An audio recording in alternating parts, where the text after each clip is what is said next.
अरे कैनवा एक ही तो दिल है, कितनी बार जीतोगे। हेलो ऑसम क्रिएटर्स, कैसे हो आप लोग। आई एम श्योर आप कैनवा यूज कर रहे हो और आप जानते हो कि कैनवा डिजाइनिंग की दुनिया में कितना बड़ा मैजिक और कितना बड़ा हेल्पिंग टूल हम सबके लिए बनकर आया है। हमारे लिए कैनवा एक सुपर हीरो की तरह हो गया है। स्टूडेंट्स के लिए, टीचर के लिए, या क्विकली आपको कुछ 5 मिनट के अंदर कुछ एक अमेजिंग सी स्टोरी बनानी हो, कैनवा इज द किंग। इसने हम सबको डिजाइन के डर से आजाद किया है। Anyone can start with Canva.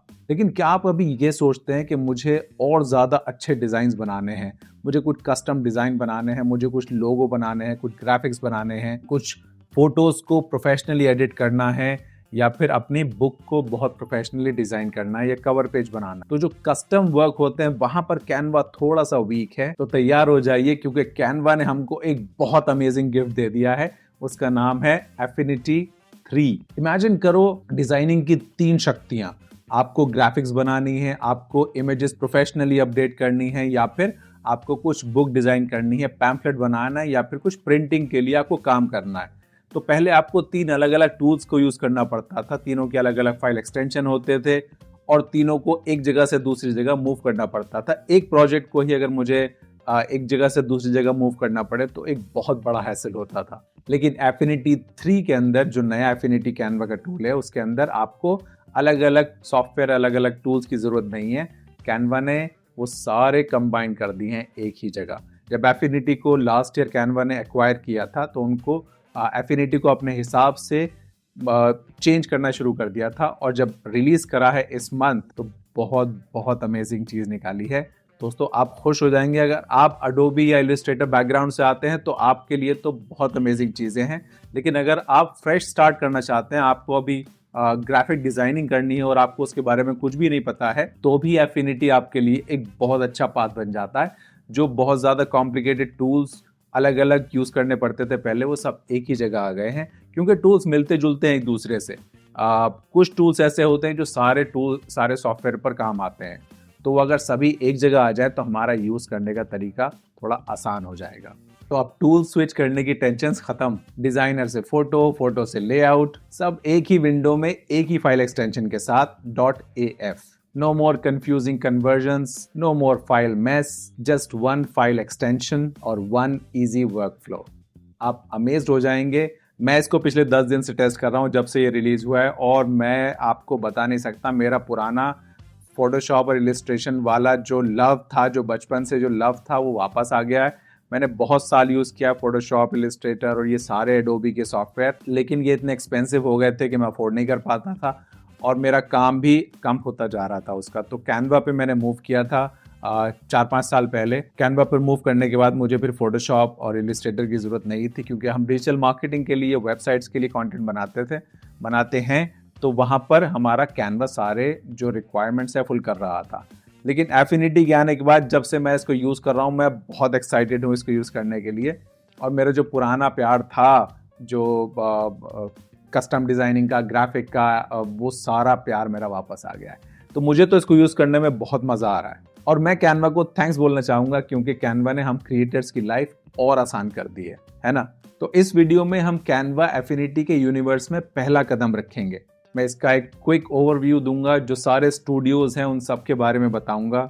हम देखेंगे कि हर स्टूडियो के अंदर कैसे कैसे अमेजिंग टूल्स हैं, और ये आपके प्रोफेशनल वर्क को कैसे नेक्स्ट लेवल लेके जाएंगे। और हमें यहीं रुकना नहीं है। आने वाली वीडियोस में मैं इंडिविजुअल स्टूडियोज के बारे में, एक स्टूडियो के बारे में बहुत डिटेल में, हर टूल का कैसे इस्तेमाल करते हैं, कैसे यूज करेंगे, कैसे उससे प्रोजेक्ट बनाएंगे, वो पूरा एक एक स्टूडियो हम डिटेल में पढ़ेंगे। फिर हम टिप्स और कुछ ट्रिक्स यूज करेंगे, तो हमको आने वाले टाइम के अंदर एफिनिटी को कंप्लीटली मास्टर कर देना है। हम सीखेंगे कि प्रोफेशनल ग्रेड इलस्ट्रेशंस कैसे बनाते हैं, मैगजीन्स का लेआउट कैसे सेट करते हैं, और फोटोज को प्रोफेशनली कैसे एडिट करते हैं। तो अगर आप इस नए डिजाइन रेवोल्यूशन का हिस्सा बनना चाहते हैं तो अभी इस वीडियो को लाइक करिए और चैनल को सब्सक्राइब करिए, और बेल आइकन को जरूर दबाइएगा, ताकि आपको आने वाले एफिनिटीज के सारे वीडियोस का नोटिफिकेशन मिलता रहे। चलिए शुरू करते हैं, एफिनिटी को एक्सप्लोर करते हैं। बहुत मजा आएगा इस कोर्स के अंदर, इस वीडियो के अंदर। मुझे बनाने में बहुत मजा आएगा, और मुझे आपको सारी बातें बताने में बहुत मजा आएगा। आई एम श्योर आपको सीखने में भी बहुत मजा आएगा। तो चलिए शुरू करते हैं।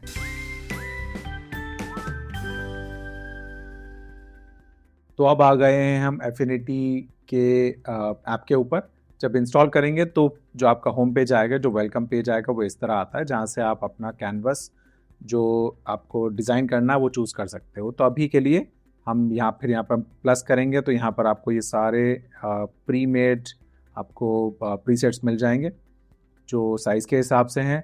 आप जब नया स्टाइल अपना बनाएंगे, कुछ अपना जैसे बहुत सारे साइज़ में नहीं होंगे, तो वो आप सिंपली क्रिएट कर सकते हैं। जैसे मैंने एक ये 1080 बाय 1080 का क्रिएट किया है, वो उसको नाम दे दीजिए और यहाँ सर क्रिएट प्रीसेट कर दीजिए। वो यहाँ पर आपका शो होने लगेगा माय प्रीसेट्स के अंदर। ओके, तो हम उसी को एग्जाम्पल अभी ले लेते हैं। ये सब हम बाद में डिटेल में डिस्कस करेंगे जब डॉक्यूमेंट बनाते वक्त हम क्या क्या पॉइंट्स को कंसिडर करते हैं।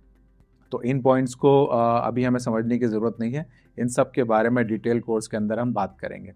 ओके, तो फिलहाल आप एग्जाम्पल के लिए, अभी डेमो के लिए हम ये 1080 बाय 1080 का डॉक्यूमेंट ले लेते हैं, इसको क्रिएट करते हैं।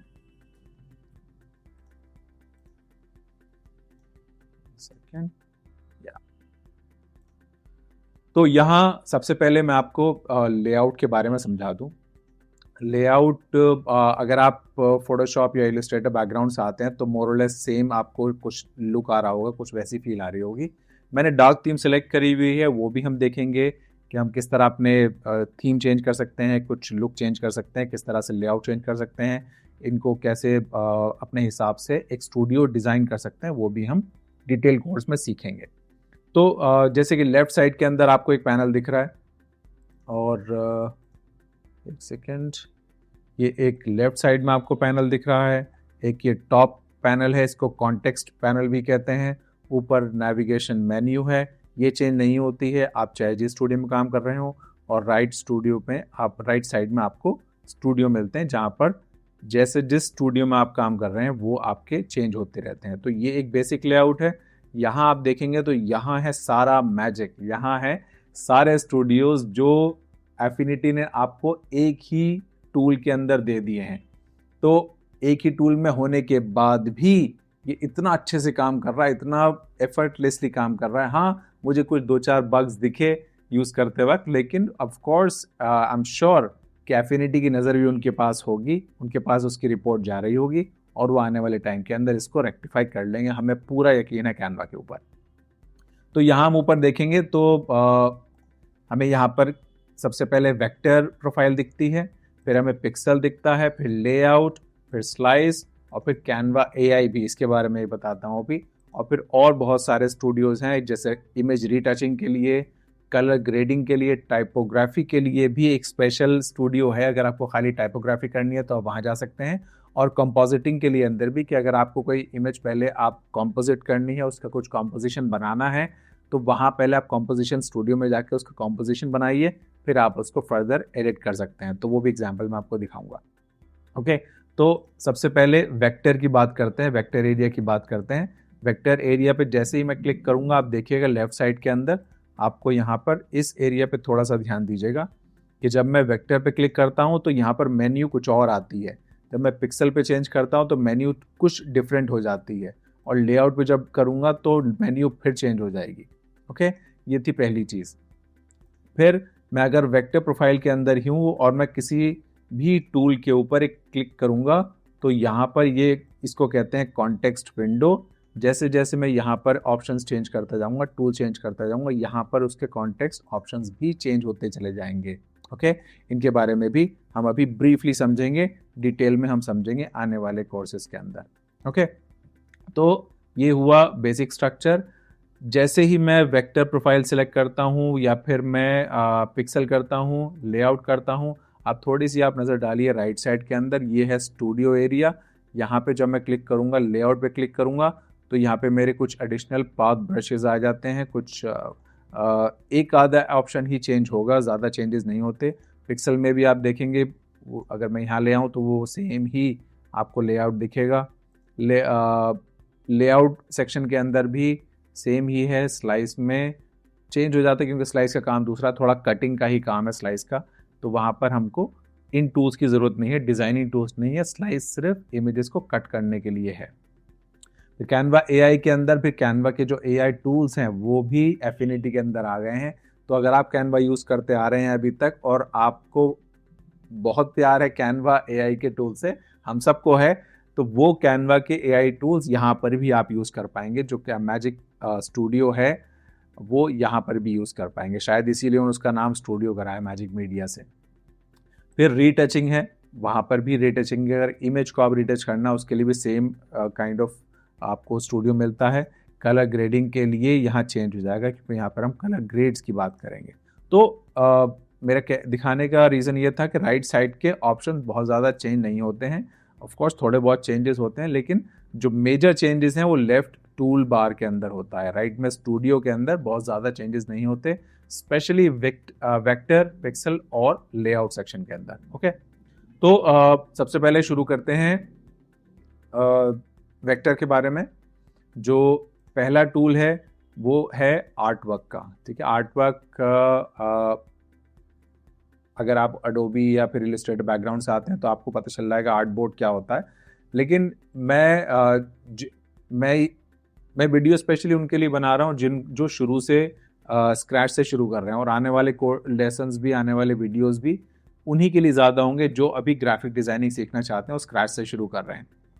आप अगर फोटोशॉप, इलस्ट्रेटर पहले से जानते हैं तो आपको ये समझने में बिल्कुल भी परेशानी नहीं होगी, आप शायद 1-2 दिन के अंदर ही खुद ही यूज़ करके बहुत अच्छे से इस्तेमाल कर लेंगे। लेकिन मैं हेल्प करना चाहता हूँ उन लोगों की जो ग्राफिक डिज़ाइनिंग सीखना चाहते हैं, अडोबी इलस्ट्रेटर, अडोबी के सॉफ्टवेयर या फिर दूसरे डिज़ाइनिंग सॉफ्टवेयर को अफोर्ड नहीं कर पाते थे। क्योंकि एफिनिटी फ्री है, तो अगर हम इसको अच्छे से सीख लेंगे तो हमारे बहुत अमेजिंग स्किल डेवलप हम कर सकते हैं। तो हमको अब टूल खरीदने की झंझट नहीं है, वो एक्सपेंसिव सॉफ्टवेयर लेने की ज़रूरत नहीं है, हमको एक फ्री में बहुत ही पावरफुल टूल मिल गया है, बस हमको अब उसको सीखना है।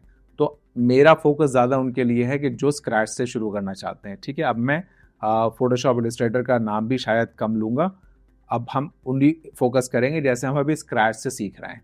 ओके, तो आर्ट बोर्ड का मतलब रहता है कि जैसे मुझे एक ही डॉक्यूमेंट के अंदर, इसी कैनवस के अंदर मल्टीपल कैनवसेस चाहिए। ओके, जैसे हम कैनवा में सीखते थे, जैसे हम कैनवा में टेम्पलेट ऐड, कैनवस ऐड करते चले जाते थे, प्लस करते जाते थे, तो हमारे पास एक ही विंडो के अंदर different art board, different canvas मिल जाते थे। तो वहाँ पर हमें कैनवस कहते थे, हम यहाँ पर उसको आर्ट बोर्ड कहते हैं। तो मैं करके दिखा देता हूँ, मैं इसको यहाँ से प्लस करता हूँ, तो अब यहाँ पर मेरे चारों तरफ प्लस के आइकन्स आ गए। तो एफिनिटी पूछता है कि आपको कहाँ पर एक और आर्ट बोर्ड बनाना है। जैसे मैं कहता हूँ इसके राइट साइड पर, तो ये सेम साइज का, मैं इसको थोड़ा जूम आउट कर लेता हूँ, सेम साइज का हमको यहाँ पर आर्ट बोर्ड मिल जाता है। मैं एक और ऐड करना चाहता हूँ, मैं एक फिर यहाँ ऐसे ऐड करना चाहता हूँ, ये तो मैं प्लस प्लस करके ऐड कर रहा हूँ। लेकिन आप देखेंगे कि इसके माउस के ऊपर भी, यहाँ देखेंगे माउस के ऊपर भी एक बॉक्स बना हुआ आ रहा है। तो उसका रीज़न ये है कि मैं ड्रैग कर कर भी एक आर्ट बोर्ड बना सकता हूँ, और वो किसी भी साइज़ का हो सकता है, ज़रूरी नहीं है कि वो स्क्वायर ही हो, वो किसी भी साइज़ का मैं बना सकता हूँ। यहाँ देखिए राइट साइड में जब मैं जब बॉक्स बना रहा हूँ तो वहाँ उसकी विड्थ और हाइट दोनों आ रहे हैं, तो मैं उसी के हिसाब से यहाँ पर एक आर्ट बोर्ड बना सकता हूँ। ठीक है, तो आर्ट बोर्ड मैंने जैसे बनाया, मैंने छोड़ दिया, लेकिन मुझे लगता है कि यहाँ पर उसको अभी एग्जैक्टली साइज वो नहीं आया जो मुझे बनाना था, तो यहाँ पर ट्रांसफॉर्म टूल है, मैं यहाँ से उसको एग्जैक्ट साइज बता सकता हूँ। फॉर एग्जांपल मैंने बनाना था लेट्स से वर्टिकल 1080 बाय, इसको कर देता हूँ 1920।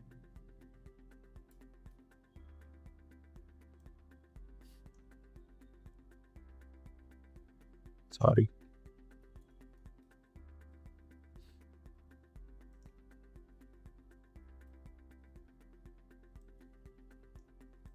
ओके, तो ये 1920 1080 बाय 1920 का एक और आउटबोर्ड क्रिएट हो गया।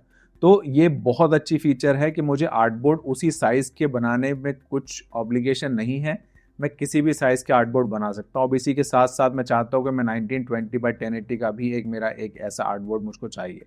तो अब होगा क्या, मैं इस आर्टबोर्ड के ऊपर ही अपना डिज़ाइन करूँगा, और फिर जैसे मुझे मान लीजिए कुछ स्टोरी बनानी है, कुछ स्टोरी बोर्ड बनाना है, या फिर कुछ बुक के लिए बनाना है, तो मुझे एक ही स्क्रीन के ऊपर, एक ही लेआउट के ऊपर मुझे सारे अपने डिज़ाइन मिल जाएंगे। तो उस लिए काम आता है आर्ट बोर्ड। ओके, इसको आगे और डिटेल में समझेंगे, अभी के लिए इसको डिलीट कर लेते हैं, एक ही रखते हैं अपने पास। ओके, फिर नेक्स्ट है हमारा नोट टूल। अब नोड टूल कैसे काम करता है, जैसे मैं यहाँ से एक शेप ले लेता हूँ पहले, ये शेप टूल है, इसको भी हम चलिए अभी कवर कर लेते हैं। शेप टूल में हमको बहुत सारे शेप्स मिल जाते हैं। कोई भी मैं पहले जैसे एक स्क्वायर शेप ले लेता हूँ, और जैसे ही मैं स्क्वायर शेप लूँगा यहाँ ऊपर देखेंगे कि आपको यहाँ पर इसका कॉन्टेक्स्ट मेन्यू खुल जाता है। कॉन्टेक्स्ट मेन्यू के अंदर हम इसका फिल कर सकते हैं, हमें कौन से कलर में हमें इसको फिल करना है। एक तो मैं चाहूँ तो यहाँ से भी कलर चेंज कर सकता हूँ, यहाँ से मैं कलर चेंज कर दूंगा इसको, या फिर यहाँ राइट साइड में भी आपको उसका कलर व्हील मिल जाता है, तो वहाँ से भी आप कलर चेंज कर सकते हैं।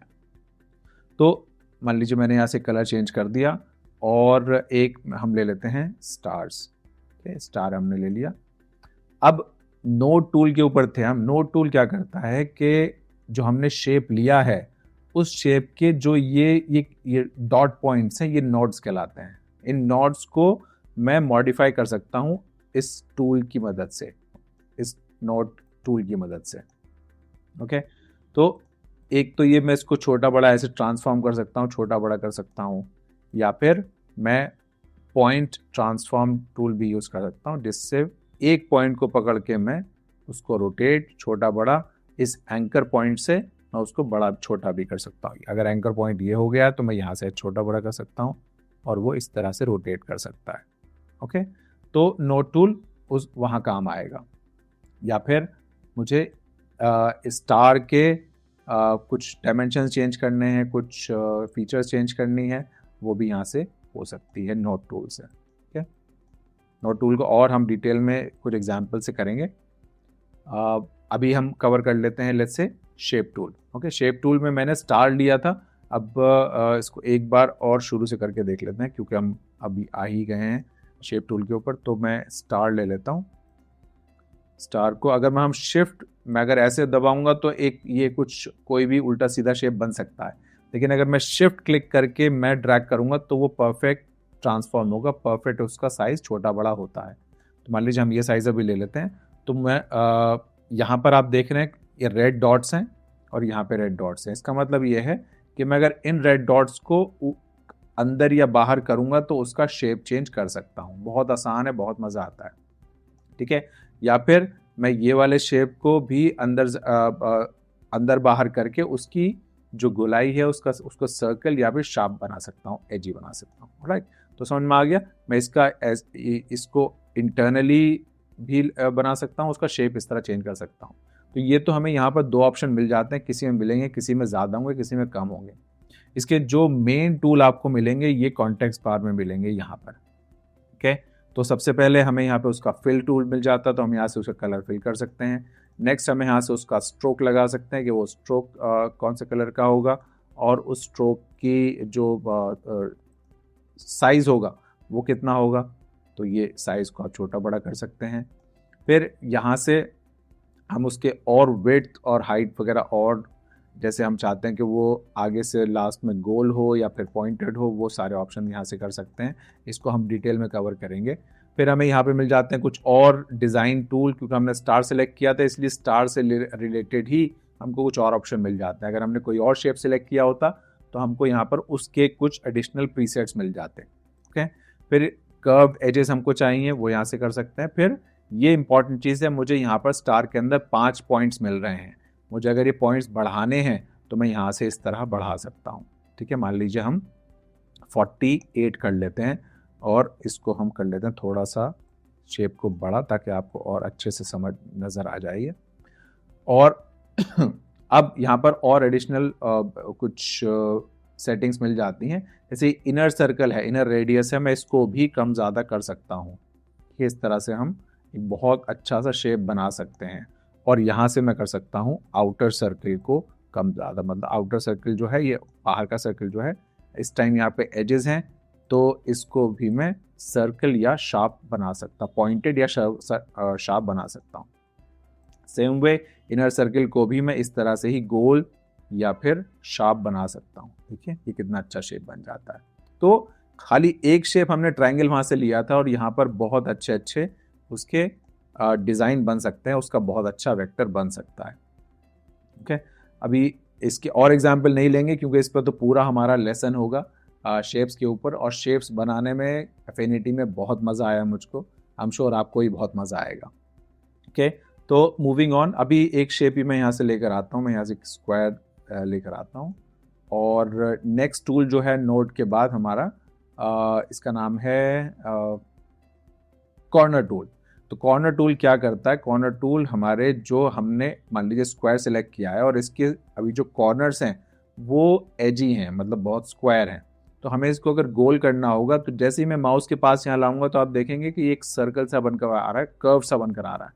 तो मेरा कहने का उसको रीज़न ये है कि मैं इस वाले एरिया को गोल करना चाहता हूँ। ठीक है, अभी क्या हो रहा है, खाली एक ही साइड गोल हो रही है क्योंकि मैंने एक ही पॉइंट को सेलेक्ट किया है। अब मान लीजिए मैं इन सबको सेलेक्ट कर लेता हूँ और जब मैं अगर रोल करता हूँ उसको चेंज करूँगा, जब मैं उसको चेंज करूँगा तो वो सभी, पहले हम इसको सेलेक्ट करेंगे, अब ये सारे एक साथ सर्कल हो गए। ठीक है, अब तो जितना मुझको राउंडेड कॉर्नर्स रखने होंगे वो मैं रख सकता हूँ।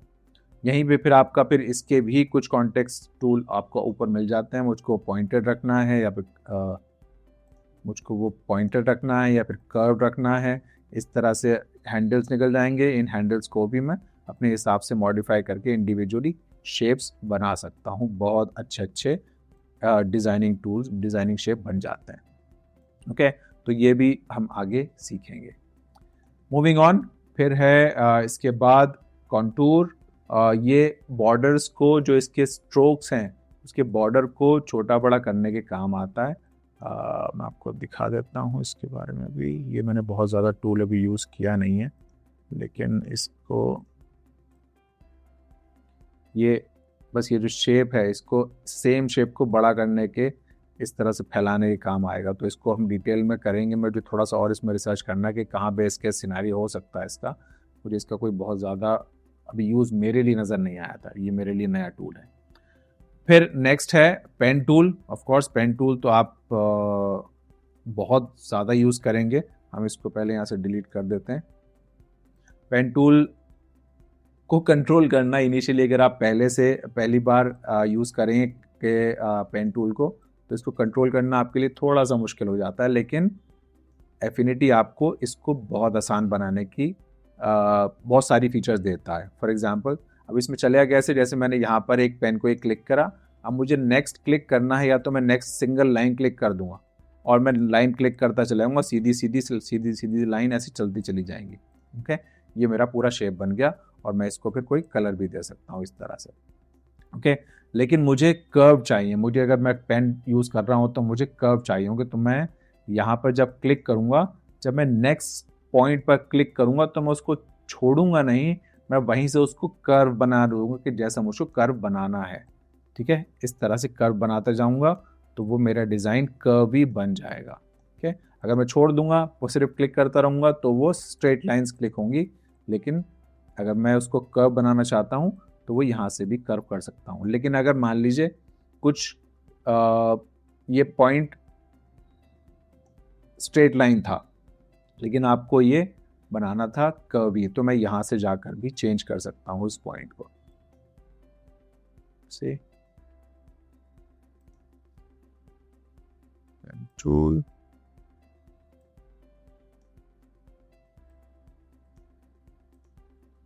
इसको हम कर्व भी बना सकते हैं।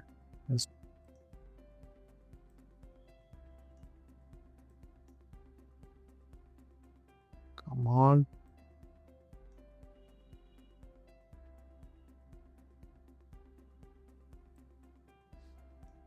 यहाँ से हम कंट्रोल प्रेस करके मैं यहाँ पर एक बार क्लिक करूँगा और वो यहाँ से मुझे ऐसे ऑप्शन दे देगा यहाँ से एक्सपैंड करने का। ठीक है, अब इसको हम क्लिक करते हैं। 1 सेकेंड, कंट्रोल क्लिक करा, कंट्रोल प्रेस किया, मैंने इस पर यहाँ पे क्लिक कर दिया और मैं यहाँ पर ये कर्व का कन्वर्ट टू स्मूथ पर क्लिक करूँगा, मुझे यहाँ पर ये स्मूथ का ऑप्शन मिल गया। ओके, सॉरी गाइज, मैं भी असल में अभी यूज टू हो रहा हूँ इसके टूल्स का, तो बहुत ज़्यादा है तो थोड़ा सा कंफ्यूज हो गया। I am sorry for that, I apologise. Okay, तो यहाँ पर हम अगर हमसे कुछ स्ट्रेट लाइन बन भी गई है तो हम इसको कंट्रोल प्रेस करके उस पर क्लिक करेंगे जहाँ से हमको कर्व बनाना है और हम उसको कन्वर्ट कर देंगे यहाँ से शार्प से स्मूथ पे, तो ये स्मूथ हो गया, यहाँ मुझको हैंडल मिल जाते हैं। अब मैं कंट्रोल छोड़ दूंगा और मैं इसको हाँ, मैं यहाँ से उसको क्लिक करके हैंडल एडजस्ट कर लूँगा। तो ये हैंडल एडजस्ट करना थोड़ा सा मुश्किल हो जाता है इनिशियली, क्योंकि ये हमारे कंट्रोल से बाहर जा रहा होता है, लेकिन इसके बारे में बहुत अच्छी कुछ फीचर्स हैं जो हम जब डिटेल में पेन टूल कवर करेंगे, जब वो हम कवर करेंगे। ओके, फिर आगे चलते हैं। फिर है हमारा पेंसिल टूल। पेंसिल टूल भी जैसे पेंसिल का काम है लिखना, तो अगर पेन पैड से आप काम कर रहे हैं और आप ड्राइंग कुछ करना चाहते हैं तो वो आप कर सकते हैं। वो पेंसिल टूल की मदद से आप कुछ ड्रॉ करना चाहते हैं, कुछ ड्राइंग करना चाहते हैं, वो आप कर सकते हैं। ओके, उस वहीं पे फिर आता है हमारा ब्रश टूल। ब्रश टूल के अंदर एक फ़ायदा ये हो जाता है कि पेंसिल के अंदर आप सीधा ड्रॉ करेंगे, और पाथ ब्रश के अंदर जब आप ड्राइंग कर रहे हैं तो आपको थोड़ी सी स्मूथनेस बढ़ जाती है, क्योंकि यहाँ पर आप देख रहे हैं इसका एक हैंडल है साथ में जो चल रहा है, उसको कहते हैं स्टेबलाइज़र। स्टेबलाइज़र अगर मैं ऑफ़ कर दूंगा तो आप देखेंगे वो बिल्कुल पेंसिल टूल की तरह चलेगा। लेकिन अगर मैं स्टेबलाइज़र ऑन कर देता हूँ और स्टेबलाइज़र की यहाँ से लेंथ भी बढ़ा देता हूँ, तो जब मैं ड्रॉ कर रहा हूँ आप देखेंगे एक रस्सी सी बांध दी है उसने मेरे ड्राइंग के साथ, मेरे पेन के साथ। तो मैं जब चला रहा हूँ उसको तो बहुत स्मूथली वो चल रहा है, और मैं जितना तेज़ चलूँगा उतना लंबा वो हैंडल बनता चला जाता है, तो स्मूथनेस और बढ़ती चली जाएगी। तो जब आप कुछ ड्रॉ कर रहे हैं तो आपके हाथ में अगर थोड़ा सा फ्लिकरिंग है, थोड़ा सा हाथ में अगर आपका हिल गया है, स्टेबलाइज़र उसको भी स्टेबल कर देता है। तो इसका हैंडल आप यहाँ से कम ज़्यादा कर सकते हैं, ठीक है, और उसी हिसाब से ड्राइंग में भी फ़र्क आ जाता है। राइट, तो इसको भी डिटेल में कवर करेंगे हम आगे। फिर है हमारा इसके बाद थर्ड यहाँ पे था knife tool. Okay, knife tool का काम है स्लाइस करना। जब हम कोई यहाँ पर मान लीजिए हमारे पास यहाँ पर एक शेप है, इस शेप का हमने यहाँ फिल है और हम जाते हैं वापस स्लाइस पर, तो स्लाइस वो यहाँ से ऐसे इसको स्लाइस कर देगा। मैं स्लाइस करूँगा, अब इसने क्या करा, हम इसको मूव टूल में जाते हैं तो यहाँ से आप देखेंगे ये अलग हो गया है, स्लाइस कर दिया उसने। तो हम अगर कुछ इमेज, कोई ऑब्जेक्ट, कोई ग्राफिक को स्लाइस करना हो बहुत रैंडमली, तो वहाँ स्लाइस टूल का यूज़ किया जाता है। ओके, फिर है फिल टूल। फिल के अंदर हमको दो चीज़ें मिलती हैं, एक तो स्ट्रोक का विद टूल है। अब इसमें अगर मैं स्ट्रोक सेलेक्ट करता हूँ तो यहाँ से हम इसका स्ट्रोक की जो विड्थ है,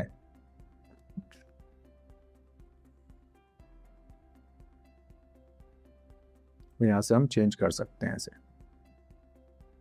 ठीक है। तो इसका पर्सपेक्टिव थोड़ा सा, जैसे मैं चाहता हूँ कि मेरा जो बॉर्डर है, मेरा जो स्ट्रोक है वो इस पॉइंट से ही बड़ा हो, कहीं और अगर मैं यहाँ से बड़ा करना चाहता हूँ तो वो यहाँ से बड़ा होगा इस तरह से, यहाँ से नहीं होगा। या फिर मैं चाहता हूँ यहाँ से ज़्यादा हो, यहाँ से कम हो, तो ये थोड़ा सा पर्सपेक्टिव वे के अंदर आपका बॉर्डर को चेंज कर सकता है। इससे भी बहुत अच्छे ड्राइंग इफ़ेक्ट्स बनते हैं।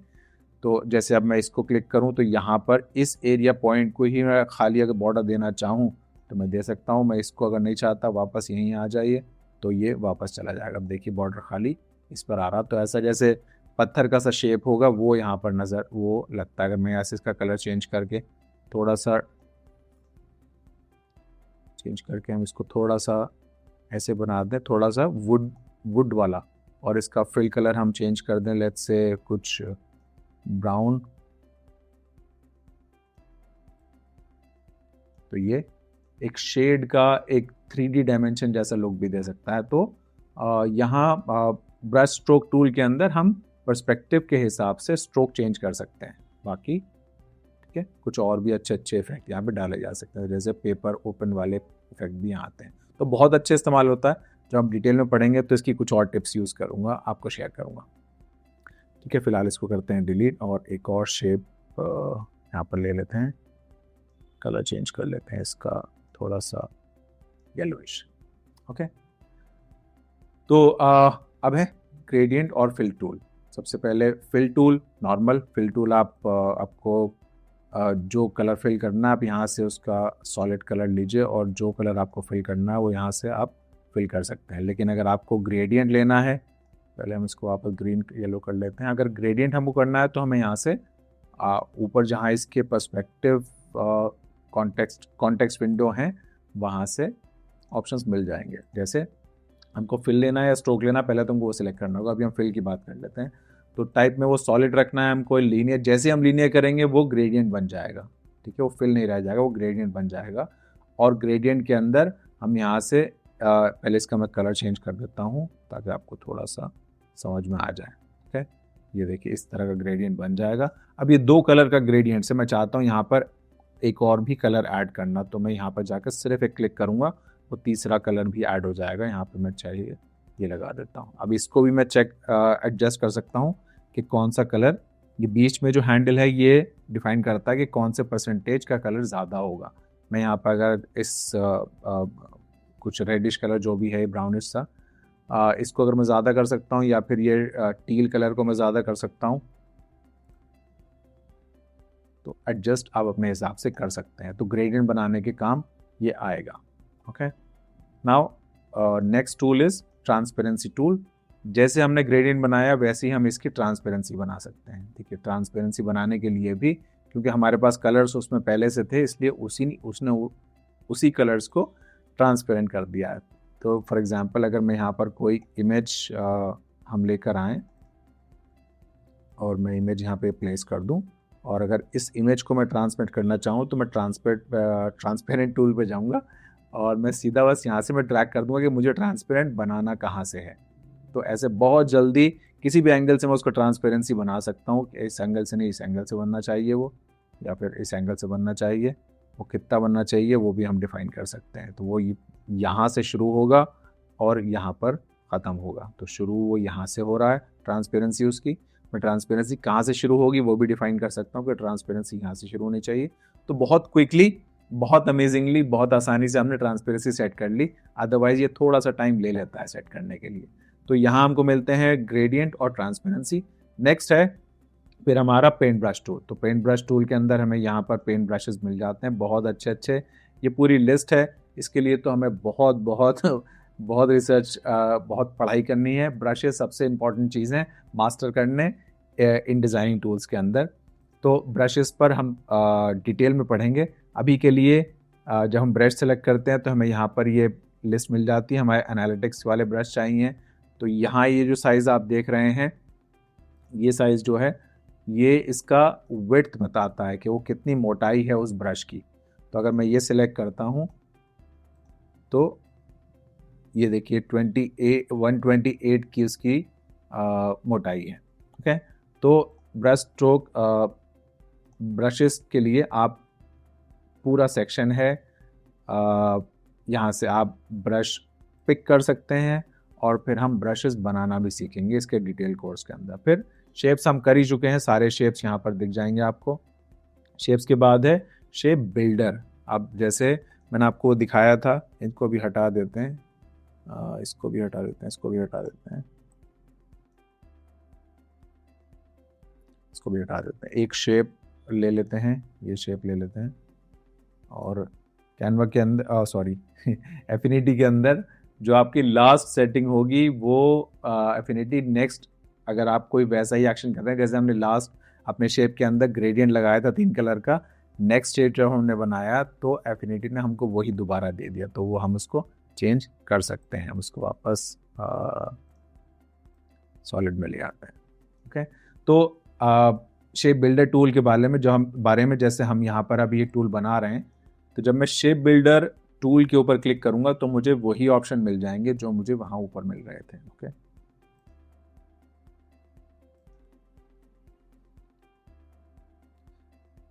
इसके साथ साथ जैसे मान लीजिए अब इसके अंदर मुझे एक और शेप इस तरह का ऐड करना है, मुझे नया शेप बनाना है।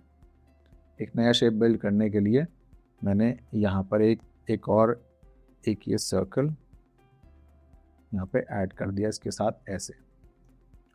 ठीक है, अब या फिर मैं इसको हटा देता हूँ, यहाँ पे ये हमने एक शेप ये ले लिया। अब मैं इसी को और कंट्रोल प्रेस कर कर इसके ऊपर क्लिक करके ऐसे ड्रैग करूँगा तो इसकी कॉपी बन जाएगी। कंट्रोल प्रेस एंड होल्ड और मैं इस पर ड्रैग क्लिक करके ऐसे ड्रैग करूँगा, उसकी एक कॉपी क्रिएट हो जाएगी। ओके, तो ये हमने 3 कॉपीज क्रिएट कर ली। ओके, अब हमें इन तीनों शेप से मिलाकर नया शेप बनाना है। ओके, तो मैं इन तीनों को पहले सिलेक्ट करता हूँ, तो यहाँ आप देखेंगे ऊपर ये ऑप्शंस खुल जाते हैं। ओके, एक तो पहला ऑप्शन है इन तीनों को मर्ज कर देना, ये तीनों एक साथ मर्ज हो गए, अब ये एक शेप बन गया है। ओके, अंडू कर देते हैं, कंट्रोल Z या कमांड Z, वापस इनको सिलेक्ट ऑल करते हैं। और अब मैं चाहता हूँ कि जो ऊपर वाली लेयर्स हैं, जैसे ये लेयर्स हैं, जो ऊपर वाली लेयर हैं वो नीचे वाली लेयर से सब्ट्रैक्ट हो जाएं। ये देखिए हो गई। सबसे पहले ये वाली लेयर बनाई थी हमने, फिर ये बनाई थी, फिर ये बनाई थी, तो ये सबसे ऊपर वाली थी। मैं इसका कलर चेंज कर देता हूँ तो आपको और अच्छे से समझ में आ जाएगा। इसका कलर हम ये कर देते हैं, इसका हम कलर कर देते हैं टील और इसका कलर कर देते हैं रेड। ठीक है, अब यहाँ पे भी आपको लेयर में दिख रहा है, सबसे ऊपर है टील, सबसे फिर है रेड और फिर है ग्रीन। तो जो सबसे नीचे लेयर होगी, ऊपर वाली लेयर नीचे वाली को कट कर जाएंगी। तो मैं इसको कट कर देता हूँ, ये यहाँ रह जाती है। मैं ही अगर इसको यहाँ ऊपर कर देता हूँ, अब सबसे ऊपर अब हो गई, टील है वो नीचे हो गया। अब मैं अगर इसको सब्ट्रैक्ट करता हूँ तो ये नीचे वाली लेयर में कट हो गया, एक नया शेप हमारे लिए बन जाता है। थर्ड ऑप्शन है कि जो चीज़ें आपस में मिल रही हैं खाली वो ही रह जाएंगी। जैसे मैं अगर इसको ज़ोर कहते हैं, इसको ज़ोर करूँगा तो देखा आपने, जो चीज़ें जो पॉइंट्स मिल रहे थे एक दूसरे के अंदर, खाली वो ही रिमूव हुए, तो इससे भी एक नया टूल बन जाता है। ठीक है, तो एक ये तरीका है। या फिर मैं चाहता हूं कि इन सब के अलग अलग स्लाइसेस बन जाएं, उसका क्या होगा, मैं यहाँ ये सेलेक्ट करता हूँ, डिवाइड करेगा। जब ये एक शेप है, एक ये शेप है, तो जितने भी शेप यहाँ पर बन रहे हैं वो सब अलग अलग डिवाइड हो जाएंगे। अभी डिवाइड हो गए, मैं इसको क्लिक करके दिखाता हूँ, ये एक अलग शेप बन गया, ये एक अलग शेप बन गया, ये अलग है, ये अलग है और ये अलग है। ठीक है, हाउ कूल इज दैट। तो एक ही बारी में मेरे कितने सारे ग्राफिक बन के आ गए, और इससे मैं कितना अच्छा कोई डिज़ाइन भी बना सकता हूँ। अगर बीच में हल्का सा मैं गैप भी दे दूँ तो मेरा बहुत अच्छा सा एक कितनी जल्दी कितना अच्छा मेरा डिज़ाइन बन के तैयार हो गया। ओके, तो ये है न्यू शेप बिल्डर। फिर उसके बाद है artistic tool. Artistic tool is nothing but एक टेक्स्ट है जो नॉर्मल पैराग्राफ नहीं है, जो कुछ डिज़ाइन वाला रहता है। तो बस वो उसका शेप आप लेकर फ़ौरन पहले से चेंज करोगे। वो ए में आता है, इसके अंदर एक ही लेटर आएगा और उसके बाद आप इसको फिल करते चले जाओगे। एफिनिटी के अंदर फ़ायदा ये है कि अगर मैं टेक्स्ट टूल पर हूँ और मैं यहाँ से राइट क्लिक करूँगा तो मैं यहाँ पर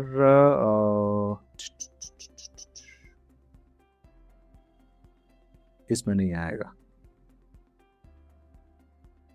इसमें नहीं है, तो वो आगे पैराग्राफ में आएगा। तो मैं यहाँ से कुछ भी लिख सकता हूँ, सिंपल है बहुत ज़्यादा, और इसको फिर हम छोटा बड़ा साइज कर सकते हैं। ओके, तो एक तो टेक्स्ट टूल ये हो गया, और इसकी कॉन्टेक्स्ट विंडो के अंदर ये सारे ऑप्शंस आपको ऊपर दिख जाते हैं। वही नॉर्मल कैरेक्टर सेटिंग्स हैं जो ज़्यादातर टूल्स में, MS वर्ड में, हर जगह आपको वही मिलती हैं। जो भी टेक्स्ट रिलेटेड सेटिंग्स होंगी, जैसे उसका फॉन्ट क्या होगा, उसका स्टाइल क्या होगा, इटैलिक होगा, बोल्ड होगा, क्या हो सकता है, या फिर उसका साइज़ क्या रहेगा, साइज से चेंज हो जाएगा। यहाँ से आप प्लस माइनस भी कर सकते हैं। सारे बोल्ड रहेंगे। अब मैं इसको सब सिलेक्ट ऑल कर दूँ तो ऑल कैप्स हो जाएंगे, अपर केस, लोअर केस, या फिर सेंटेंस केस या टाइटल केस, ये भी हम डिटेल में डिस्कस करेंगे आगे। सब बोल्ड हो जाएंगे, आइटैलिक हो जाएंगे, क्रॉस हो जाएंगे, या फिर एक जो ऊपर ट्रेडमार्क वाला लगता है सुपरस्क्रिप्ट या फिर सबस्क्रिप्ट, वो हो जाएगा। उसका कलर, उसका हाईलाइट कलर, उसका अलाइनमेंट, लेफ्ट राइट सेंटर, इसके अंदर कुछ अच्छी चीज़ें हैं जो हम डिस्कस करेंगे जब हम लेआउट डिस्कस कर रहे होंगे, जब बुक राइटिंग के लिए हम बात कर रहे होंगे, जब हम बहुत डिटेल में डिस्कस करेंगे। और बाकी सारी डिटेल्स, ये बुलेट्स और ये नंबरिंग, ये सब आप बहुत अच्छे से जानते हैं. Okay, next is frame text. अब इसके अंदर क्या होगा कि मैं एक फ्रेम बनाता हूं ऐसे करके, और उस फ्रेम के अंदर मैं अपना टेक्स्ट लिखूंगा. तो फ्रेम लिखते वक्त जब हमने फ्रेम बनाया है, तो मैं अगर राइट क्लिक करूं तो यहाँ आता है कहाँ चला गया, इंसर्ट फिलर टेक्स्ट. सॉरी, मुझे उसका नाम नहीं याद आ रहा था. इंसर्ट फिलर टेक्स्ट मैं अगर करता हूं तो यहाँ पर वो डमी टेक्स्ट हमारे लिए भर के दे देता है. तो हमारे लिए आसानी हो जाती है समझने के लिए कि वो टेक्स्ट कैसा लगेगा होने के बाद. अब इसके अंदर देखने की चीज़ ये है, मैं थोड़ा सा इसको जूम कर लेता हूँ. तो यहाँ से अगर मैं इसको छोटा बड़ा करूँगा तो टेक्स्ट एडजस्ट हो रहा है ना. टेक्स्ट का साइज नहीं बढ़ रहा है, लेकिन टेक्स्ट एडजस्ट हो रहा है उतने ही एरिया के अंदर. और अब मैं इसको एक सेकेंड में बड़ा कर दूं एक बार, या फिर हम इसको, मैं टेक्स्ट को थोड़ा सा डिलीट करता हूं. मैं आपको एक चीज़ दिखाना चाह रहा हूं.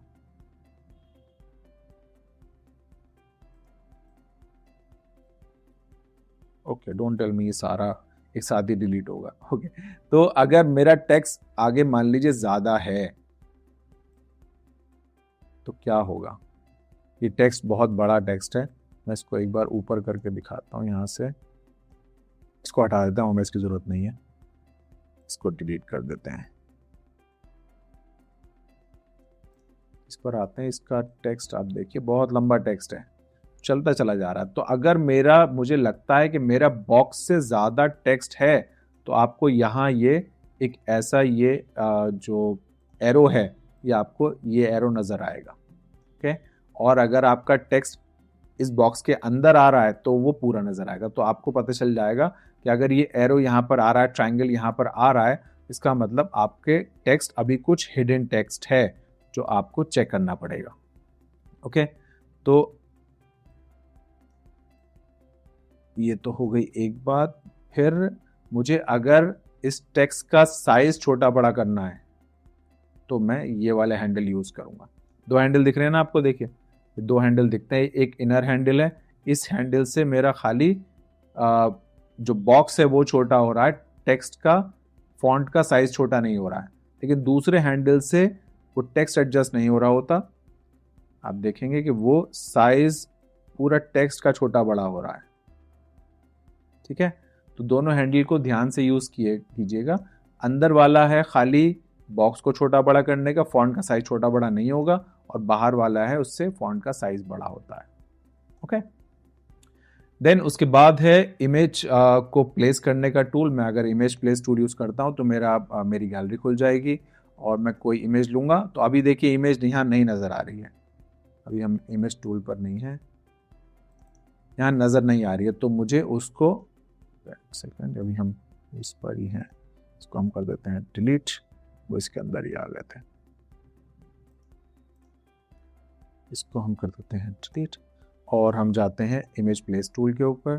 अब ये देखिए इमेज मेरे पास है, आप यहाँ देखेंगे कि इमेज मेरे हाथ में है लेकिन अभी यहाँ लगी नहीं है. तो मुझे मान लीजिए यहाँ लगानी है, यहाँ लगानी है.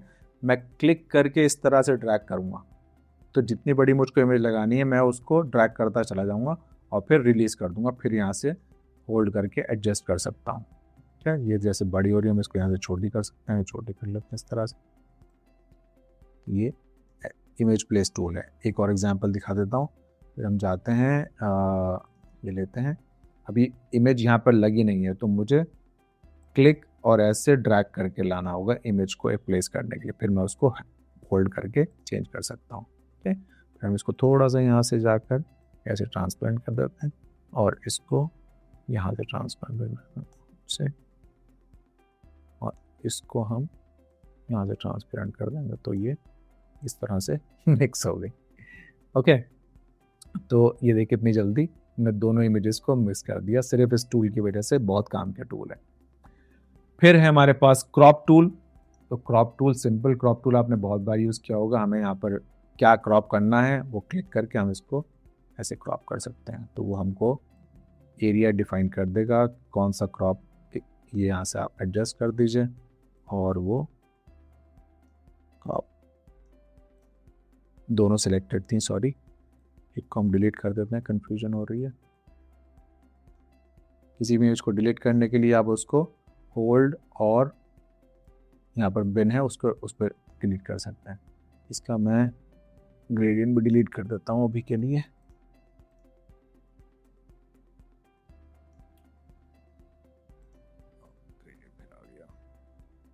ओके, तो क्रॉप टूल वही है बेसिकली, आपको इमेज अपनी क्रॉप करने के लिए कैसे आपको क्रॉप करनी है वैसे आप क्रॉप कर दीजिए और यहाँ से आपकी इमेज क्रॉप हो गई। ये करके जाएंगे। अब ये हमारी क्रॉप्ड इमेज है। इस इमेज को मैं छोटा बड़ा करूँगा। वापस लानी है, फिर क्रॉप पर क्लिक कर देंगे। मुझे थोड़ी सी उसकी बड़ी करनी थी, मैं बड़ी कर देता हूँ। इसका मतलब हमारी इमेज डिस्ट्रॉय नहीं हुई थी, खाली उसके ऊपर यहाँ देखेंगे आप तो एक ये मास्क लग गया था, ये मास्क लग गया था। उस मास्क को हम एडिट कर सकते हैं। मुझे छोटा बड़ा करना है तो वापस क्रॉप टूल पे जाऊँगा और मैं उसको छोटा बड़ा अपने हिसाब से ऐसे कर सकता हूँ। तो नॉन डिस्ट्रक्टिव है, हमारी इमेज पर नुकसान नहीं हो रहा है। ऊपर एक लेयर हो रही है, ऊपर उसके मास्क लग रही है जिससे वो इफेक्ट लग रहा है। Okay, moving on. तो इसके अलावा और भी यहाँ मेजर टूल है। जैसे मेजर, आपको ये इमेज मेजर करनी है, ये कितने पिक्सल की है, यहाँ से कितने पिक्सल की है या यहाँ से कितने पिक्सल की है, वो आपको कभी आइडिया लेने के लिए चाहिए होता है। ओके, फिर है आपके पूरा एरिया को आपको मेजर करना है, ये पूरा एरिया कितना है वो भी आप मेजर कर सकते हैं। जैसे एरिया, ये ही एरिया इतना सेलेक्टेड है तो आपको दिखा देगा कि कितना स्क्वायर पिक्सल है टोटल एरिया। ओके, कभी कभी काम आता है। फिर colour picker, normal colour picker कि आप कोई भी इमेज के अंदर, कोई भी ग्राफिक के अंदर आप कुछ इमेज कलर पिक करना चाहते हैं। जैसे हम यहाँ से ये आसमान का कलर पिक करना चाहते हैं तो वो यहाँ कलर पिक हो गया और मैं इसको क्लिक करूँगा तो वो कहीं पे भी मैं यूज़ कर सकता हूँ। तो बेसिक कलर पिकर है। हर टूल के अंदर आपने देखा होगा, कैनवा के अंदर भी देखा है।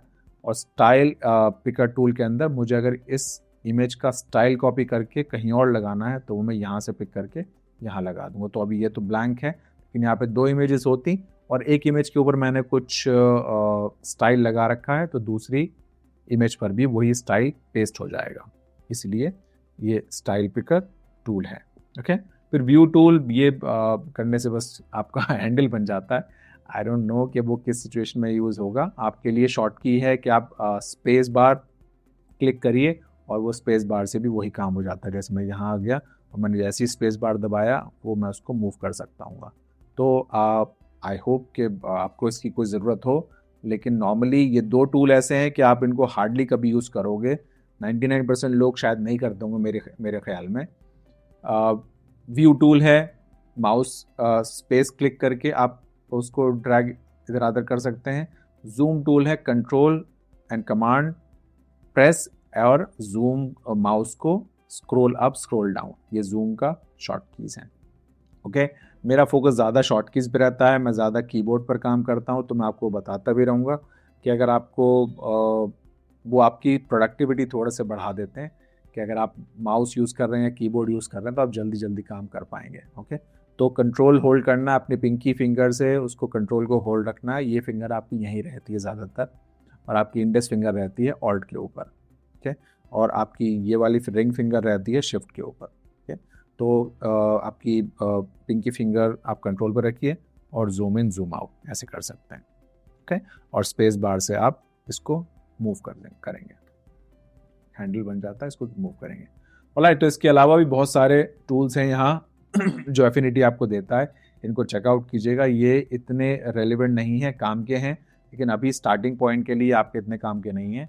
और इनमें से कुछ यहाँ पर हमारे पहले से भी अवेलेबल थे, कुछ ये दूसरे स्टूडियोज के भी सारे कलेक्टिव टूल्स हैं जो हमें वेक्टर में नहीं चाहिए होते। ओके, तो इनको भी आप चेकआउट कर सकते हैं, इनको भी कवर करेंगे। इनमें से जो ज़्यादा इंपॉर्टेंट हैं उनको भी हम आने वाले कोर्स के अंदर कवर करेंगे। ऑलराइट, तो ये है वेक्टर प्रोफाइल। और राइट साइड की अगर मैं बात करूं तो यहाँ पर हमको कुछ टैब मिल जाते हैं। मैं इनको आपको बाहर निकाल के दिखा देता हूँ। ये है हमारा लेयर सेक्शन। लेयर के बारे में भी बहुत डिटेल में हम समझेंगे क्योंकि बहुत इंपॉर्टेंट है कि लेयर को समझना। एफिनिटी की लेयर्स थोड़ी सी डिफरेंट है दूसरे प्लेटफॉर्म के कंपैरेटिवली। जैसे आपने अगर कैनवा यूज़ करा है, अगर फोटोशॉप यूज़ करा है, इलस्ट्रेटर यूज़ करा है, तो उनका जो लेयर स्ट्रक्चर है वो थोड़ा सा डिफरेंट है एफिनिटी से। तो इसको हम डिटेल में समझेंगे। फिर इसके बाद पेंट ब्रशेज़ हैं, यहाँ पर आपको बहुत सारे पेंट ब्रशेज़ मिल जाते हैं।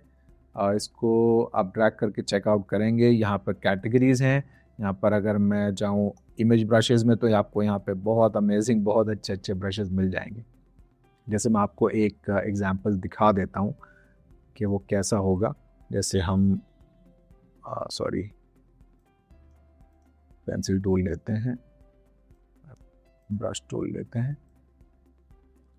और ब्रश टूल को मैं इसको ये यहाँ पे बनाया, मैं इसको एक क्लिक कर देता हूँ तो ये हो नहीं रहा, ये कुछ थोड़ा सा एरर आ रहा है। यही बग था जो मैंने देखा था कि वो नहीं हो रहा था, इसके लिए हमको चेंज करना पड़ रहा था। अब यहाँ पर चल गया, वहाँ नहीं चला। तो हमें अगर ब्रश बनाना हो तो इस तरह से आप ब्रश बना सकते हैं। देखिए ब्रश बन गया ये इस तरह का। तो बहुत अमेजिंग ब्रश के बारे में तो आप बहुत मज़े करेंगे जब हम ब्रश कवर करेंगे। बहुत कुछ करने के लिए होता है ब्रश के अंदर। तो मैं यहाँ से ब्रश चेंज भी कर सकता हूँ। ये देखिए कितना अच्छा ये ब्रश है। इसको हम पिक्सल प्रोफाइल पे करके देख लेते हैं। ये देखिए कितना अच्छा, कितना बहुत ही प्यारा लगेगा ये ब्रश। और मुझे इसका अगर ओरिजिनल कलर करना है तो मैं यहाँ से इसको बंद कर देता हूँ। ये इसका ओरिजिनल कलर आ गया। देखिए ये ब्रश है अपने आप में, कितना अच्छा डिज़ाइन बनेगा इससे। ऑलराइट, तो वो तो ब्रश के अंदर जब हम जाएंगे, जब आप देखिएगा, बहुत मज़े की चीज़ है ये। क्विक फिक्स के कुछ ऑप्शंस हैं, कुछ यहाँ स्टाइल्स हैं कि मुझे स्टाइल कैसा चाहिए अपने ब्रश का, अपने स्ट्रोक्स का, अपने फिल्स का।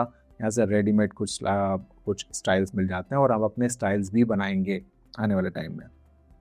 ऊपर कलर सेक्शन है, यहाँ पे कलर व्हील है। इस कलर व्हील के अंदर ये आपको ह्यू, सैचुरेशन और ल्यूमिनोसिटी सेट करने के लिए देता है। ये बाहर है ये ह्यू, और ये अंदर ये कलर, ये कलर कम ज़्यादा करने के लिए ये सैचुरेशन आप एडजस्ट कर रहे हैं। और यहाँ से ये लाइटिंग एडजस्ट हो रही है, इस तरफ से ये ऐसे लाइटिंग एडजस्ट हो रही है। ओके, तो तीनों चीज़ें कलर व्हील से एडजस्ट हो जाती हैं। अगर आपको कोई दूसरा कलर व्हील का कलर स्टाइल यूज़ करने की आदत है तो आप यहाँ से वो भी चेंज कर सकते हैं। अगर आपको स्लाइडर यूज़ करने की आदत है या फिर आपको टिंट यूज़ करने की बॉक्सेस यूज़ करने की आदत है तो आप वो भी कर सकते हैं। ओके, मुझे कलर ज़्यादा अच्छा लगता है, व्हील ज़्यादा अच्छा लगता है, इसलिए मैं वो यूज़ करता हूँ। फिर स्वॉचेस आपको मिल जाएंगे। अगर आप स्वॉचेस में काम करना ज़्यादा पसंद करते हैं तो आप यहाँ स्वॉचेस से भी आप अपने कलर पिक कर सकते हैं। स्वॉचेस पर भी हम डिटेल में बात करेंगे, क्योंकि हम अपने स्वॉचेस भी बनाएंगे, कस्टम स्वॉचेस भी बनाएंगे, प्रोजेक्ट स्वॉचेस भी बनाएंगे। स्ट्रोक्स है, फिर वो बॉर्डर के बॉर्डर को कंट्रोल आप यहाँ से कर सकते हैं। बॉर्डर का कलर, बॉर्डर का एज कैसा रहेगा, इस पर भी हम डिटेल में बात करेंगे। और फिर अपीयरेंस के वो इस टाइम कौन सा जो आपने सेलेक्ट किया हुआ है एलिमेंट, उसकी क्या प्रॉपर्टीज़ हैं, उसकी अपीयरेंस क्या कहती हैं, उसमें कौन सा स्ट्रोक है, किस कलर का फिल है और क्या उसका अंदर का टेक्सचर है, वो तीनों चीज़ें आपको यहाँ दिख जाएंगी। ओके, तो मोटा मोटा इतना ही। नीचे ट्रांसफॉर्म है, इसके बारे में, इस इमेज के बारे में आपको कि ये इसकी क्या पोजीशन है। मैं जैसे इसको कर यहाँ से मैं इसको चेंज करूँ तो इसकी पोजीशन चेंज हो जा रही है, X and Y position change होती है। इसका मुझे साइज़ अगर मैं छोटा बड़ा करूँगा तो इसका यहाँ राइट से आप साइज़ देखते हैं कि साइज़ बड़ा हो रहा है और ये इसकी हाइट बड़ी हो रही है। ठीक है, रोटेट करने के लिए अगर मैं रोटेट करता हूँ तो इसका रोटेशन का नीचे डिग्री चेंज हो रही है एक्सिस पे। और अगर हम इसको कुछ एग्जैक्टली चेंज करना चाहें या एग्जैक्टली पोजीशन करना चाहें तो हम यहाँ पर भी उसका एग्जैक्ट पोजीशन दे सकते हैं। ओके, इस पर भी डिटेल में बात करेंगे आगे जाके। फिर हिस्ट्री पे भी बहुत इम्पॉर्टेंट है। हिस्ट्री आपको बहुत अच्छे समझनी होगी हिस्ट्री, क्योंकि जब आप काम कर रहे होंगे किसी प्रोजेक्ट के ऊपर और या तो आप अंडू कर रहे होंगे, लेकिन आपको हिस्ट्री एफिनिटी की बहुत कुछ अमेजिंग फीचर्स भी देती है। जैसे ये टाइमलाइन है, यहाँ पर आप टाइमलाइन देख रहे हैं, इस टाइमलाइन का भी अपना एक बहुत अच्छा रीज़न है। तो जब हम एफिनिटी के हिस्ट्री पैनल पर जाएंगे तो मैं आपको ये बहुत डिटेल में बताऊंगा, आपको समझ में आएंगी कि अगर हम इसको, देखिए मैंने कहाँ चला गया हूँ। अभी हम क्या कर रहे थे, ये टाइमलाइन है कि मैं कहाँ से मैंने क्या चेंज किया था, कहाँ से मैंने कुछ नया शुरू किया था। तो हिस्ट्री के बारे में हम डेढ़ से पढ़े। अब ये मैंने बहुत ज़्यादा हॉच पॉच कर दिया है दरादर। इसको वापस सेट करने के लिए बहुत आसान है। मैं विंडोज़ में जाता हूँ और पैनल्स में जाता हूँ और मैं इसको बस रीसेट कर देता हूँ, ये वापस अपनी जगह पर चले जाते हैं सारे पैनल्स। तो अगर आप इन्हें इसको मैसअप भी कर रहे हैं तो डोंट वरी, आप यहाँ से जाके इसको पैनल्स के अंदर रीसेट कर लीजिएगा। ओके, तो ये फिर डिफ़ॉल्ट लोकेशन पे इसके चली जाएगी। ऑलराइट, तो ये हो गया राइट साइड पे।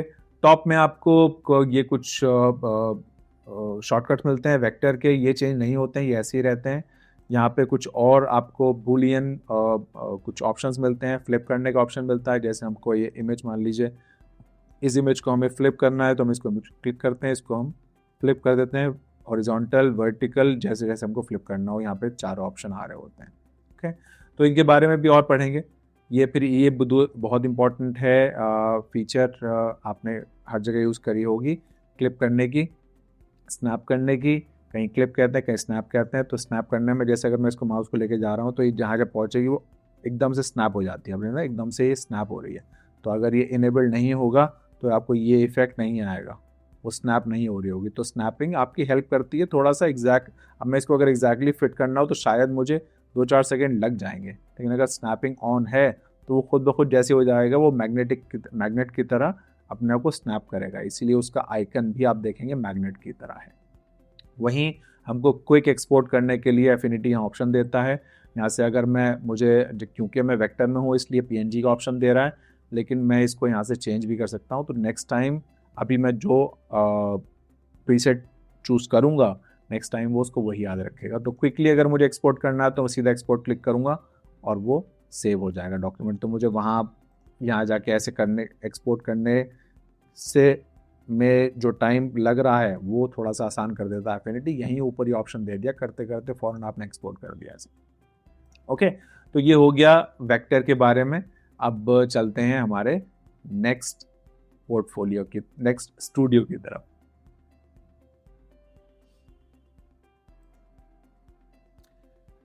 तो अब आगे हम स्टूडियो की तरफ। हमारे पास 2 इमेजेस पहले से हैं, हम एक इमेज को यहाँ से हटा देते हैं, एक इमेज रखते हैं, क्योंकि पिक्सल पे जब काम होगा तो इमेजेस पर काम होगा। ठीक है, मैं आपको एक थोड़ा सा ये आइडिया दे देता हूँ कि पिक्सल और वेक्टर में फ़र्क क्या है। ठीक है, तो मैं पहले यहाँ हम वक्त और वेक्टर में आते हैं, ये मैं आपको मुझे बता देनी चाहिए थी, मेरे दिमाग से निकल गई।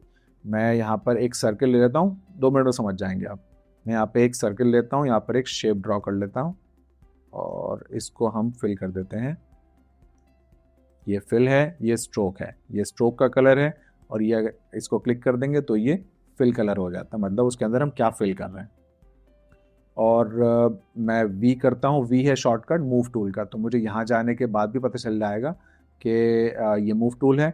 और या फिर मैं वी कर देता हूँ तो वो मूव टूल में खुद ही चला जाता है। ओके, ऐसी सब के अपने अपने शॉर्ट कीज़ हैं, कीबोर्ड शॉर्टकट्स हैं। अब मुझे कंट्रोल एंड होल्ड, और मैं इसको कॉपी कर लूँगा माउस से। ओके, माउस कंट्रोल, कीबोर्ड पर कंट्रोल होल्ड करके माउस से आप उसको डुप्लीकेट कर लीजिए। ओके, अब यहाँ ऊपर देखिए, यहाँ ऊपर दोनों प्रोफाइल दिख रही हैं आपको, है ना, दोनों प्रोफाइल दिख रही हैं। ये ज़्यादा बड़ा हो गया, दोनों प्रोफाइल यहाँ दिख रही हैं। मैं अभी इसको मैंने किया है पिक्सल प्रोफाइल के ऊपर, तो पिक्सल प्रोफाइल में अगर मैं जूम करूँगा तो पहले मैं आपको पिक्सल अब है ये, वो उस टाइम वेक्टर प्रोफाइल थी।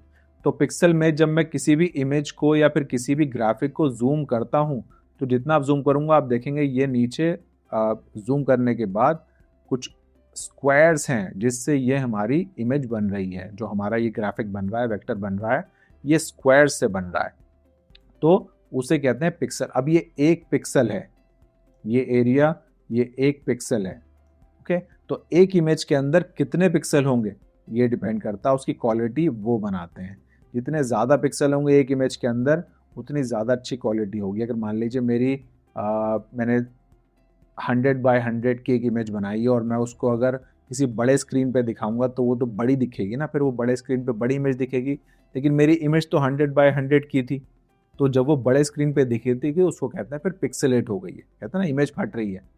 तो वो इमेज इसलिए फटती है क्योंकि वो छोटे साइज की इमेज थी और हमने उसको जूम कर दिया, उसको बड़ा कर दिया, तो वो फटने लगती है। तो जो पिक्सल इमेज होती हैं वो बनती हैं पिक्सल से, और जो वेक्टर इमेजेस होती हैं वो बनती हैं मैथमेटिक कैलकुलेशन से कि प्रोग्राम उसको बताता है, कोडिंग उसको बताती है सॉफ्टवेयर को कि शेप्स क्या है, सर्कल क्या है, स्क्वायर क्या है, तो उसके हिसाब से वो कैलकुलेट करके शेप्स बनाता है।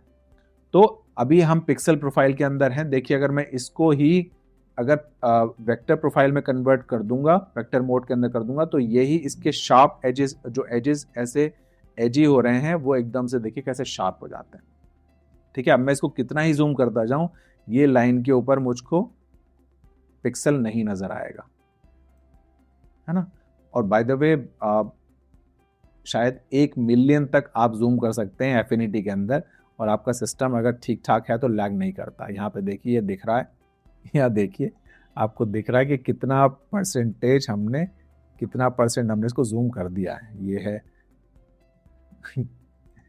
Amazing guys, amazing. तो मैं ये देखिए, ये मैं इसको वापस लाके इसको 0 करता हूँ। ये यहाँ पर 29% है जूम। मैं इसको जूम करते जा रहा हूँ, 100, 200, 400, 600, 1000, 3000, 5000, 12000 ये जूम होती चली जा रही है, लेकिन ये पिक्सेलेट नहीं हो रहा है ना। ये अभी भी एक शार्प लाइन है। तो ये वेक्टर मोड है। ठीक है, वेक्टर मोड के अंदर जो वेक्टर्स होते हैं वो बनते हैं कैलकुलेशंस पे, मैथ की कैलकुलेशन से बनते हैं। तो ये प्रोग्राम कोड करता चला जाता है, तो जैसे जैसे जूम होता चला जाएगा उसके अंदर शेप के अंदर, और वो कैलकुलेशन के हिसाब से उसको बड़ा करता जाएगा। तो हम एक छोटे से इमेज को बड़ा नहीं कर रहे हैं, हम उन शेप्स को, उस शेप को ही मैथमेटिकली बड़ा करते चला रहे हैं, उसके अंदर और पिक्सल ऐड करते चले आ रहे हैं, समझ लीजिए। तो मैं पिक्सल और ऐड तो चले जाएंगे, और ऐड तो चले जाएंगे, जितना वो जूम होगा तो फिर उसके अंदर पिक्सेलेट होगा ही नहीं। और जो पिक्सल मोड होता है, पिक्सल प्रोफाइल होगी, पिक्सल इमेज होगी, उसमें फिक्स पिक्सल होते हैं। वो जो जूम करने के बाद उसके अंदर पिक्सल्स ऐड नहीं होते, इसलिए जब वो उसको हम जूम करते हैं, बड़ा करते हैं, तो उसके पिक्सल फटने लगते हैं। क्लियर हो गया? तो ये आपको समझना जरूरी है। अब जैसे देखिए मैं इसको पिक्सल मोड में करता हूं और ये ऐसे फटने लगती है। ये कितने, मुझे और जूम आउट करना पड़ेगा। ये ऐसे देखिए इस तरह की इमेज हो जाती है। यहाँ पर भी एक शार्प एजेस नहीं नजर आ रहे हैं, वो थोड़े से एजी हैं। अब ये देखिए ऐसे होने लगी। लेकिन जो इमेजेस होंगी, इमेजेस वेक्टर मोड में नहीं हो सकती। जो ग्राफिक्स होते हैं वो ही वेक्टर मोड में बनते हैं, इमेजेस तो पिक्सल से ही बनेगी। ओके, ये क्लियर कर लीजिएगा। ऐसा नहीं हो सकता है कि इमेजेस भी आपकी, जो मतलब इमेजेस जो आपकी हैं, फोटोज जो हैं आपकी, वो पिक्सल बेस्ड ही होती हैं। ओके, लेकिन अगर हम ग्राफिक बना रहे हैं, कुछ वेक्टर बना रहे हैं, कुछ लोगो बना रहे हैं, कुछ कैरेक्टर हमने बनाया है वेक्टर के अंदर, तो वो हम जूम कर सकते हैं। Okay, I hope that is clear. इस पर हम बार बार बात करते रहेंगे, तो अभी अगर क्लियर नहीं हुआ है, आपको कुछ डाउट है, तो आने वाले टाइम में वो भी क्लियर हो जाएगा। तो चलिए जल्दी से चलते हैं अब हमारे पिक्सल प्रोफाइल के अंदर, और हम यहां पर ले आते हैं एक इमेज को, कर देते हैं ड्रैग, और ये हमारी आगे बीच में ताजमहल। तो लेफ्ट साइड के अंदर, क्योंकि आप देखिए रिलेटेड टूल्स होंगे, तो हम जल्दी जल्दी कवर करते रहेंगे सारी चीज़ों को, डिटेल में हम बाद में कवर करेंगे। वीडियो वैसे ही पहले बहुत लंबी हो गई है। अभी कितनी देर की हो गई ये वीडियो? काफ़ी देर की हो गई, I can not see the time. तो अब हम इसको जल्दी जल्दी कवर करते हैं। सबसे पहले हमारे पास है क्रॉप टूल। क्रॉप टूल हम देख चुके हैं पहले। Object selection tool. अब ये ऑब्जेक्ट सिलेक्शन टूल कैनवा का एक AI फीचर है। मान लीजिए जब मैंने ऑब्जेक्ट सिलेक्शन टूल किया, तो अब ये रीड कर रहा है, अब ये देख रहे हैं घड़ी बन रही है, तो रीड कर रहा है कि इसके अंदर ऑब्जेक्ट्स क्या क्या हैं। मैं सिर्फ इसके ऊपर माउस हॉवर कर रहा हूँ, मैं खाली माउस ऊपर लेकर आ रहा हूँ, और ये मुझसे पूछ रहा है कि आपको ये ऑब्जेक्ट सिलेक्ट करना है क्या। तो यहाँ पर हम आ गए, मैंने इसको ये सिलेक्ट किया, तो इसने ये एरिया को सिलेक्ट कर लिया। यहाँ पर अगर कोई कैरेक्टर होता, कोई मॉडल होता, तो वो भी सिलेक्ट हो जाता। तो ये बेसिकली ऑब्जेक्ट को, आपकी इमेज के अंदर किसी ऑब्जेक्ट को सिलेक्ट करने का टूल है। पहले ये मैनुअली होता था, अब ये AI के थ्रू हो रहा है, तो हमारा काम पहले से आसान हो गया है। अब मैं इसको, ये सिलेक्ट हो गया है, मैं यहाँ से कॉपी अगर पेस्ट कर दूंगा, तो हमारे पास एक नई, ये देखिए एक नई लेयर के ऊपर हमारे पास ताजमहल आ जाएगा। अभी क्योंकि बड़ी पिक्चर है, इसलिए पेस्ट होने में थोड़ा सा टाइम लग रहा है। ये आ गया, देखिए। ठीक है, तो ये हमारा सिलेक्ट हुआ था। अभी तो मैं एग्जांपल के लिए मोटा मोटा हमने सेलेक्ट करा, लेकिन मैंने इस इमेज को यहाँ से डिसेबल कर दिया। ये इनेबल डिसेबल का बटन रहता है, यहाँ से आप किसी भी लेयर को इनेबल या डिसेबल कर सकते हैं यहाँ से। ओके, तो मैं इसको डिलीट कर देता हूँ। अब वापस हम अपने इनेबल कर लेते हैं लेयर को जो हमने बंद करी थी ये, और इसको कर देते हैं बंद। डीसिलेक्ट करने का, अब ये सिलेक्टेड है, इसको डीसिलेक्ट करने की शॉर्ट की है Ctrl+D। ओके, Ctrl+D से मैंने डीसिलेक्ट कर दिया। तो ये किसी भी ऑब्जेक्ट को सिलेक्ट करने की एआई के थ्रू एक टूल है, एआई के थ्रू काम, कैनवा के थ्रू काम करता है। तो इसके लिए आपको कैनवा प्रो होना ज़रूरी है। ऑलराइट, फिर है ये भी इमेज सिलेक्शन टूल ही है।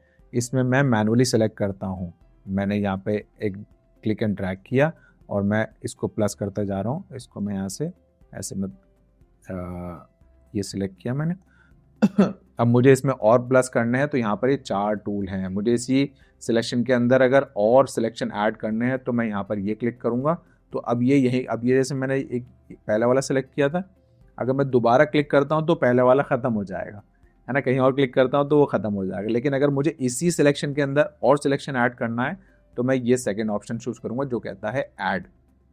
अब जब मैं कहीं और क्लिक करूँगा वो नहीं हटेगा, बल्कि जो मैं क्लिक करता जा रहा हूँ वो भी उसके अंदर ही ऐड होता चला जाएगा। ठीक है, फिर ऑफ कोर्स थर्ड ऑप्शन है सब्ट्रैक्ट करने का। तो मुझे इसमें से मैंने ज़्यादा सेलेक्ट कर लिया है, जैसे मान लीजिए ये वाला, तो मैं इसको यहाँ से ऐसे हटा भी सकता हूँ। ये मैं इसको हटाते चला जाऊँगा। ये भी मान लीजिए मैंने ज़्यादा कर लिया है, तो इसको मैं ऐसे हटा दूँ। ठीक है, फिर है नेक्स्ट जो है उसको इंटरसेक्ट करना, कि इस जो मेरा से पहले से सिलेक्टेड है उसी के अंदर ही मुझे और सिलेक्ट करना हो। तो अगर मान लीजिए मैं एक और आपको दिखा देता हूँ, ये मेरा सिलेक्शन था, मैं सिलेक्ट यहाँ से करना शुरू करूँगा, लेकिन वो सिलेक्शन जो होगा वो इसके अंदर से ही होगा जो पहले से मेरा एरिया सिलेक्टेड है। तो जो मैं इंटरसेक्ट सेलेक्ट करता हूँ, देखिए मैं स्टार्ट करूँगा यहाँ से, लेकिन जो मेरा सिलेक्शन स्टार्ट होगा वो इस लाइन के अंदर से ही शुरू होगा। ये देखिए मैंने यहाँ से शुरू करा, लेकिन वो सिलेक्शन स्टार्ट हुआ यहीं शुरू हुआ और यहाँ पे ख़त्म हो गया, जबकि मैं ड्रैग करता जा रहा हूँ आगे तक, वो नहीं जाएगा। तो जो मेरा पहले से सिलेक्टेड एरिया है उसी के अंदर मुझे अगर और सिलेक्ट करना हो तो उसको लिए इंटरसेक्ट यूज़ किया जाएगा। ओके, फिर मैं सर्कल के थ्रू भी सिलेक्ट कर सकता हूँ कि इसमें अभी तो हमारा ऐड ही हो रहा है, तो मुझे सर्कल के थ्रू करना है तो मैं सर्कल के थ्रू सेलेक्ट कर सकता हूँ। ये है एक सिंगल, मैं क्लिक करूँगा और एक सिंगल लाइन बन जाती है, उसके 1 पिक्सल की लाइन है, ये इसमें नज़र नहीं आ रही है, ये लाइन ऐसे बन जाती है। तो इसको अगर मुझे बढ़ाना है तो मैं यहाँ से उसको बढ़ा सकता हूँ, ये बड़ी लाइन बन गई। तो अगर मुझे एग्जैक्टली पता है मुझे कितने चौड़ी लाइन चाहिए, कितना चौड़ा सिलेक्शन चाहिए, तो मैं सीधा यहाँ से जाकर वो एरिया डालूंगा और मैं यहाँ पे बस ऐसे क्लिक कर दूंगा, वो उतना ही एरिया मेरे साथ सामने बनकर आ जाएगा। ठीक है, ये वर्टिकल और ये वाली हॉरिजॉन्टल आ जाएगी। ये भी 1 पिक्सल है, इसको भी हम बढ़ा के ऐसे कर देते हैं। क्लिक करेंगे तो एक हॉरिजॉन्टल एरिया ऐसे सिलेक्शन हो जाएगा, जिसको मैं मूव कर सकता हूँ। फिर फ्री हैंड सिलेक्शन के लिए मेरे पास एक पेन आ जाता है, मैं उसको फ्री हैंड सेलेक्ट कर सकता हूँ इस तरह से। मैं जब इसको क्लोज करूँगा तो ये एरिया सेलेक्ट हो जाएगा। ओके, तो ये है सिलेक्शन टूल। फिर सेम वे फिल टूल, जैसे हमने फिल टूल वहाँ वेक्टर में यूज़ किया था वही सेम यहाँ पर है, और जैसे हमारे पास पेंट ब्रश टूल था वेक्टर के अंदर, सेम वो यहाँ पर है।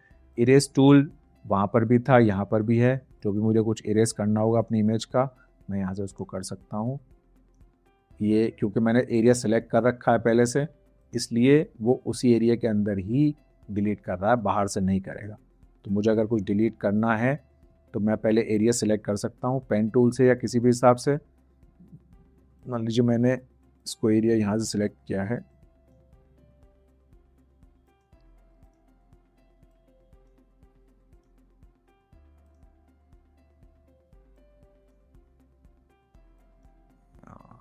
Like a bug.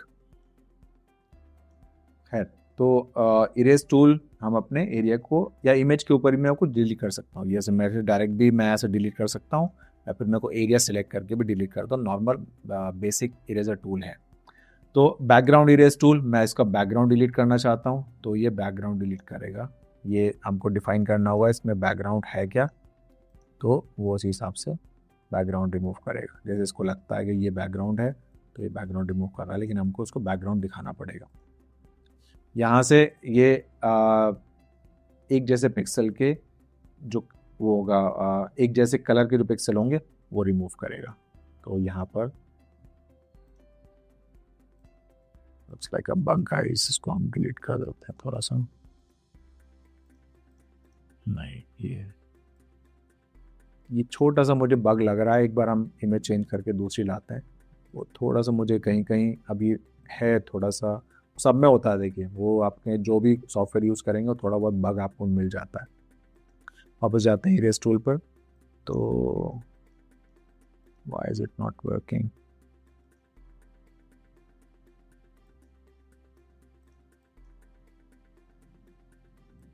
तो बेसिकली हम इसको दोबारा इस पर करेंगे तो ये करेगा क्या कि ये जो एरिया मैं सेलेक्ट करना डिलीट करना चाह रहा हूँ वो उसके जैसे पिक्सल को रिमूव कर देगा इमेज से। तो बेसिकली एक जैसे पिक्सल रिमूव करने का इरेजर है। फिर है हमारे पास एडजस्टमेंट ब्रश टूल। अब एडजस्टमेंट ब्रश टूल भी बहुत इंपॉर्टेंट है कि हम लेयर्स के बारे में बात करेंगे। ये सारी एडजस्टमेंट लेयर्स हैं, सॉरी ये सब एडजस्टमेंट लेयर्स हैं और इनका एक ब्रश है। तो ये यहाँ ऊपर सारे आपको ये एडजस्टमेंट लेयर मिल जाते हैं कि अगर मैं चाहता हूँ कि इसका अब ये देख रहे हैं जहाँ पे ब्रश है मेरा वो थोड़ा सा डार्क एरिया है, तो मैं चाहता हूँ कि मैं ज़्यादा बड़ा हो गया, तो ये मैं जहाँ जहाँ क्लिक करता जाऊँगा वो डार्क होता चला जाएगा।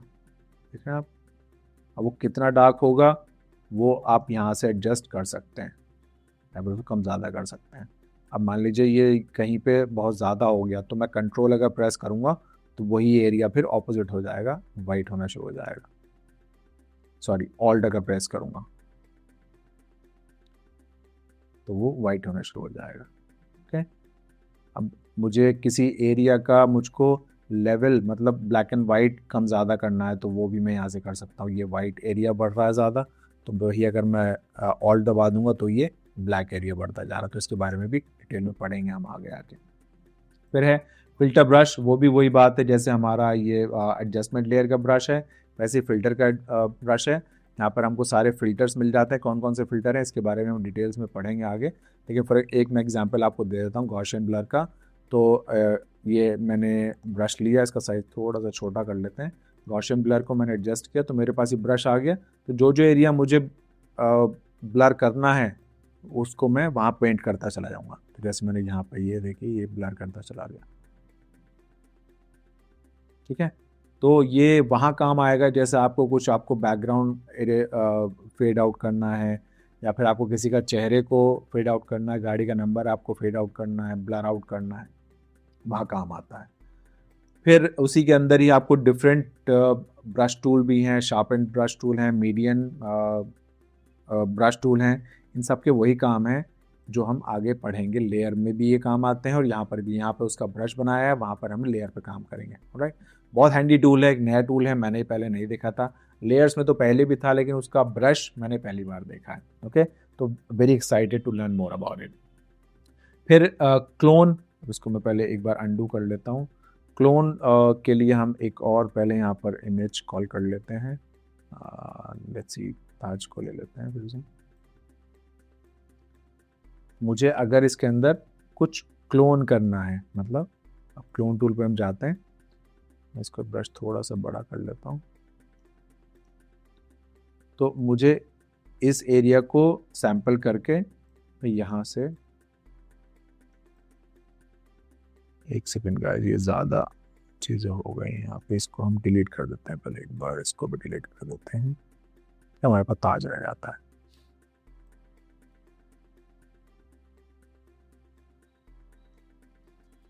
ठीक है, तो अब ऑल्ट इसके अंदर ब्रश टूल के अंदर हम पहले ऑल्ट दबाकर इस एरिया को, पहले जैसे मैंने ऑल्ट दबाया ये देखिए सैंपल मांग रहा है, कहाँ से आपको सैंपल लेना है। मान लीजिए मैंने ये सैंपल ले लिया, अब मुझे बिना उसको छोड़े मैं कहीं और जाऊंगा जहाँ पे मुझे उसको उसी को कॉपी करना है और मैं उसको ऐसे पेंट करना शुरू कर दूंगा ऐसे। तो यहाँ से जो सैंपल कलर उसने पिक किया था वो वहाँ पर पेंट करना शुरू कर देगा। अब मैं क्योंकि बढ़ता जा रहा हूँ आगे तो वो उसकी जो मीनार है वो भी कॉपी करता चला जा रहा है। तो ये बेसिकली जब काम आएगा कि आपने एक जगह से कुछ सैंपल उठाया, सेम चीज़ आपको कहीं और अप्लाई करनी है। जैसे हम इसको गार्डन के अंदर यूज़ कर सकते हैं। हमने गार्डन की पिक्चर ली, हम यहाँ पर हम फूल बढ़ाना चाहते हैं फॉर एग्जांपल, तो हमने स्टैम्प टूल लिया और हमने ऑल्ट दबाकर सैंपल ले लिया इस फूल का, और मुझे अब यहाँ पे मैं जो फूल बढ़ाने हैं तो मैं यहाँ पर ऐसे क्लोन करूँगा तो वो ऐसा लगेगा फूल ज़्यादा हो गए। या फिर मैं ऑल्ट दबाकर यहाँ से सैंपल लेता हूँ ट्रीज़ का, और मैं यहाँ पर ट्रीज़ अगर मैं बढ़ाना चाहूँ तो मैं ऐसे बढ़ा सकता हूँ, है ना। सेम वे हम यहाँ से सैंपल ले लेते हैं और मैं यहाँ पर ऐसे बढ़ा देता हूँ तो ये ट्री बढ़ा दिए। फिर यहाँ से हम सैंपल ले लेते हैं तो हमने ऐसे ट्री और बढ़ा दिए। ठीक है, तो बहुत हैंडी टूल है, डिपेंड करता है हमको कहाँ किस सिचुएशन में यूज़ करनी है। बहुत काम आती है डुप्लीकेट करने के लिए, इमेज को बड़ा करने के लिए।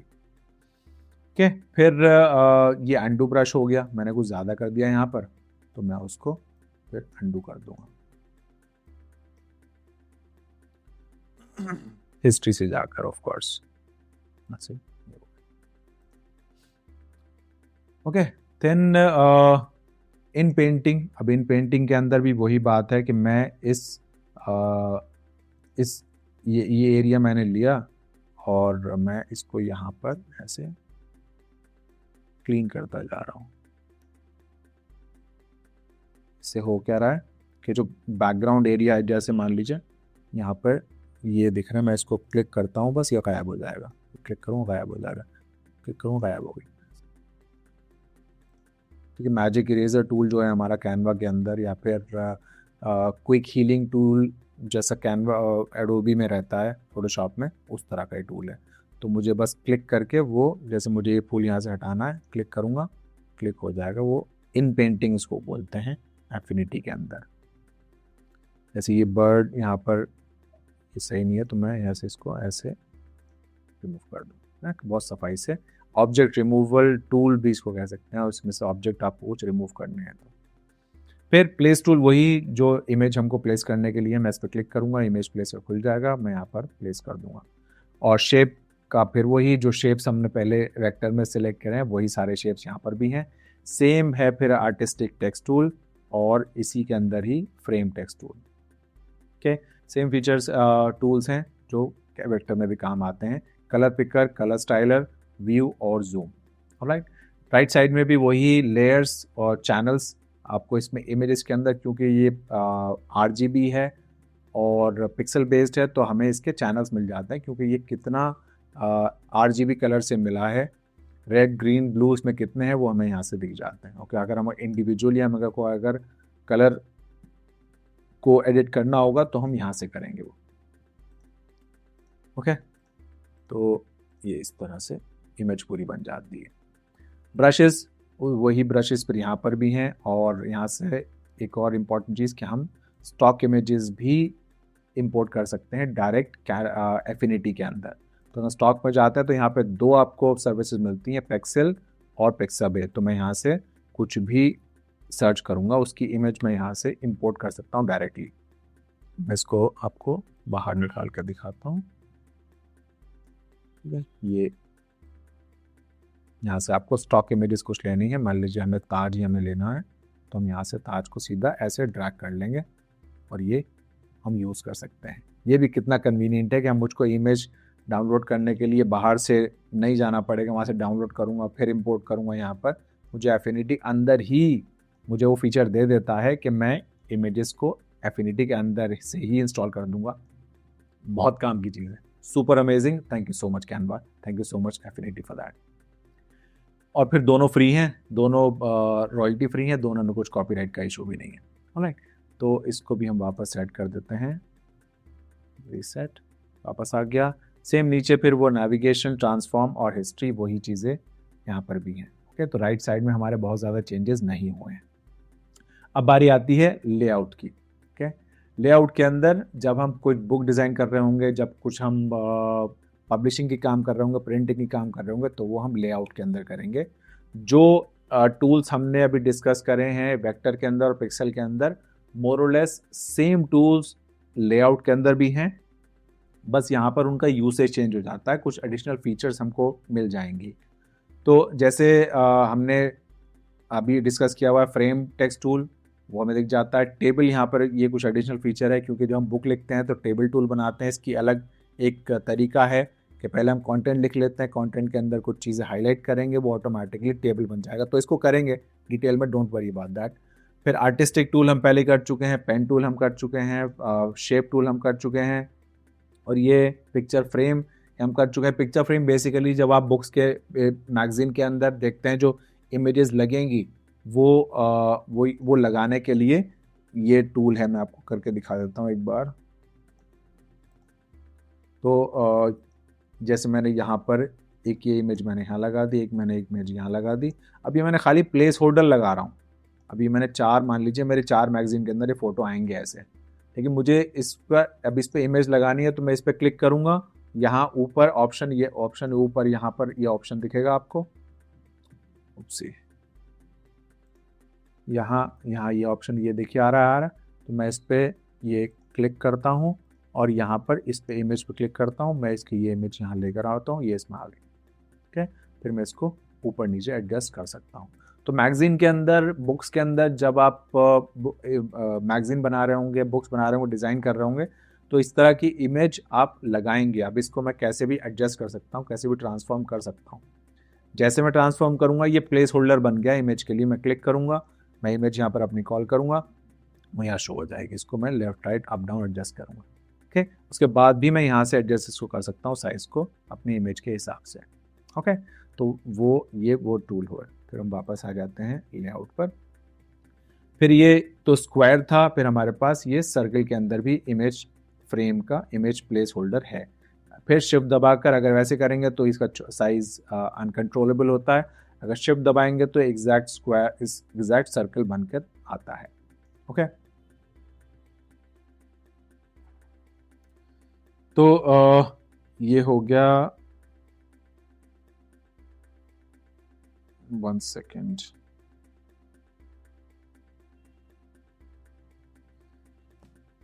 तो ये हो गया इमेजेस प्लेस करने का आपकी मैगजीन के अंदर, आपके पिक्चर के अंदर।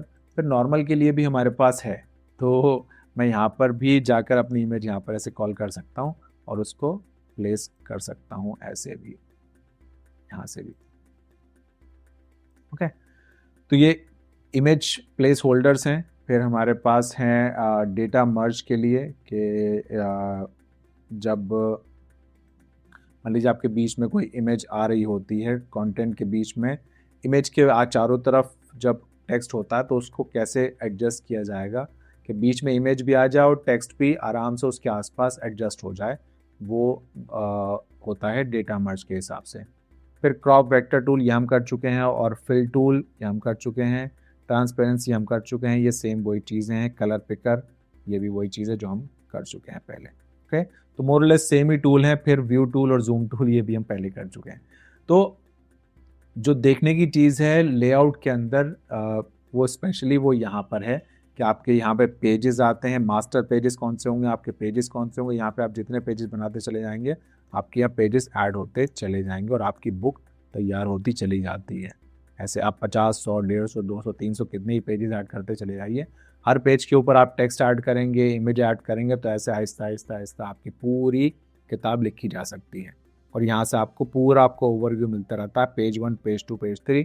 फिर इसकी कुछ सेटिंग्स हैं, हम सेटिंग्स यहाँ से करेंगे कि उसके पेज नंबर्स कहाँ से लिखे जाएंगे और उसका डिज़ाइन कैसे होगा, बुक कवर कैसे डिज़ाइन होगा, बैक कवर कैसे डिज़ाइन होगा। वो सारी चीज़ें जब हम लेआउट डिटेल में करेंगे तो मैं सारी बातें आपको बताऊँगा, ओके। फिलहाल के लिए मोरलेस सेम टूल हैं इसके अंदर, और उनका यूसेज चेंज हो जाता है। कुछ एडिशनल चीज़ें यहाँ पर ऐड हो जाती हैं। जैसे अगर मैं फ्रेम टेक्स्ट की बात करूँ, यहाँ पर कुछ चीज़ें ऐड हो जाती हैं अलाइनमेंट के हिसाब से, और कुछ उसके डिज़ाइन के हिसाब से चेंज है। तो थोड़ा बहुत चेंजेस है, ज़्यादा नहीं है। स्लाइस में अगर जाते हैं हम, तो स्लाइस के अंदर हमें इमेज को स्लाइस करने का ही ऑप्शन मिलता है। तो मैं जैसे हमारी ये इमेज, पहले हम इसको क्लीन कर लेते हैं थोड़ा सा। तो ये जैसे हमारी एक इमेज है, इस इमेज को हमें स्लाइस करना है। कभी कभी क्या होता है कि आप जब वेब डिज़ाइनिंग करते हैं, वेब डिज़ाइनिंग के लिए आपको इमेजेस स्लाइस चाहिए होती हैं वेबसाइट के लिए या फिर किसी ऐप के लिए। तो उनको स्लाइस बनाने के लिए ये टूल बहुत अच्छा है कि आपने यहाँ पर इमेज सेलेक्ट करी अपनी और स्लाइस टूल पर जाते हैं और मैं इसको ऐसे स्लाइस कर देता हूँ। ये मैंने स्लाइस कर दी, ये मैंने ये स्लाइस कर दी, ठीक है। अभी आपको यहाँ पर वो स्लाइस नहीं दिख रही है, लेकिन मैं अगर यहाँ पर जाऊँ और लेयर्स के अंदर स्लाइस में, ठीक है, यहाँ देखिएगा, यहाँ पर एक स्लाइस ये हो गया, एक स्लाइस ये हो गया। तो मैं इसको अगर बंद कर दूँ, उसको मैंने डिसेबल कर दिया है, और इसके अंदर भी मेरे स्लाइसेस हैं। तो हो जाइए, तो इसमें कुछ एरर बता रहा है ये, शायद हमने कुछ गलत स्लाइस कर दिया है। कोई बात नहीं, अंडू कर देते हैं, दोबारा कर लेते हैं। अंडू हमारा बेस्ट फ्रेंड है। हमने इसको यहाँ पे एक स्लाइस ऐसे कर दिया और एक स्लाइस ऐसे हो गया। तो यहाँ पर आप देखेंगे, और एक स्लाइस में ऐसे बना देता हूँ। जैसे जैसे मैं स्लाइस करता जा रहा हूँ, यहाँ पर वो इंडिविजुअल स्लाइसेस बनते जा रहे हैं। एक स्लाइस मैंने ऐसे कर दी, एक स्लाइस ऐसे कर दी। इसको मैं आपको बाहर निकाल के दिखा देता हूँ। हम इसको बंद कर देते हैं, इसको बंद कर देते हैं, इसको बंद कर देते हैं। तो हमारे पास सिर्फ एक यही स्लाइस बचेगा, ठीक है। अब इसका काम कहाँ से आता है, वो वेब डिज़ाइनिंग के लिए काम आएगा कि मुझे अब इनको एक्सपोर्ट करना है। तो यहाँ पर सीधा मेरे पास ऑप्शन आया था एक्सपोर्ट स्लाइसेस। आपको एक बार एक्सपोर्ट करके दिखा देता हूँ। इसको हम एक्सपोर्ट करते हैं और जाते हैं अपना डाउनलोड फोल्डर के अंदर।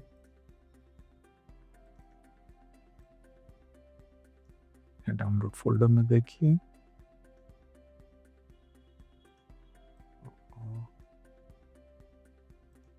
ये डाउनलोड फोल्डर में आपको ये दिख जाएगी।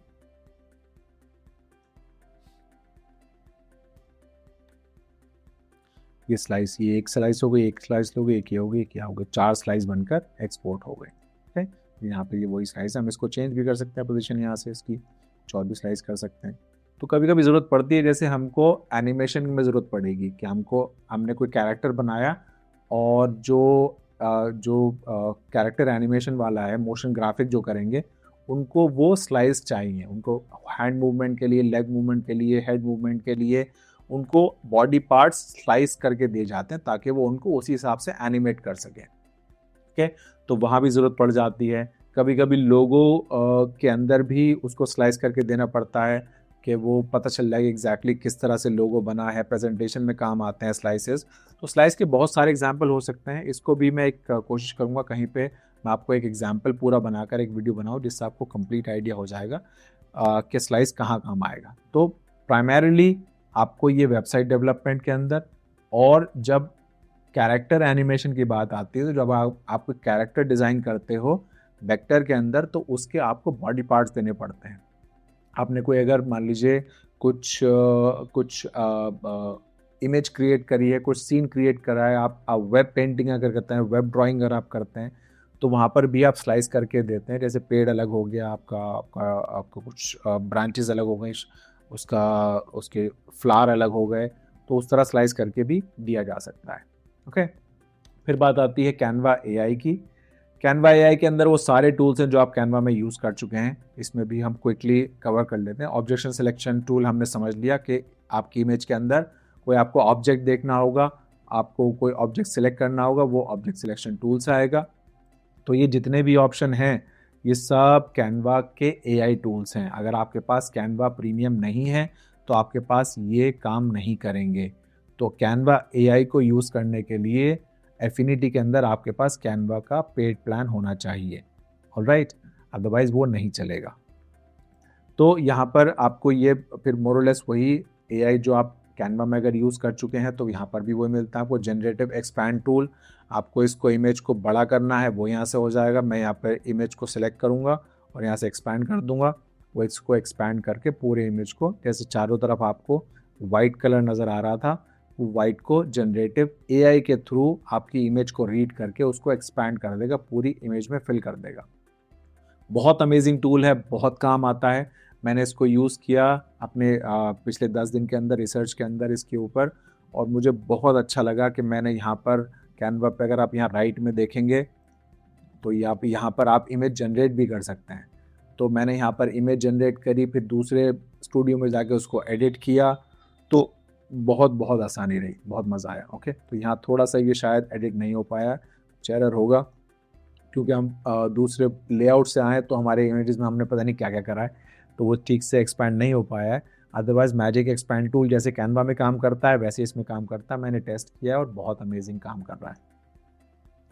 फिर उसके बाद जनरेटिव फिल टूल, ये भी आपको कैनवस को फिल करने के लिए है।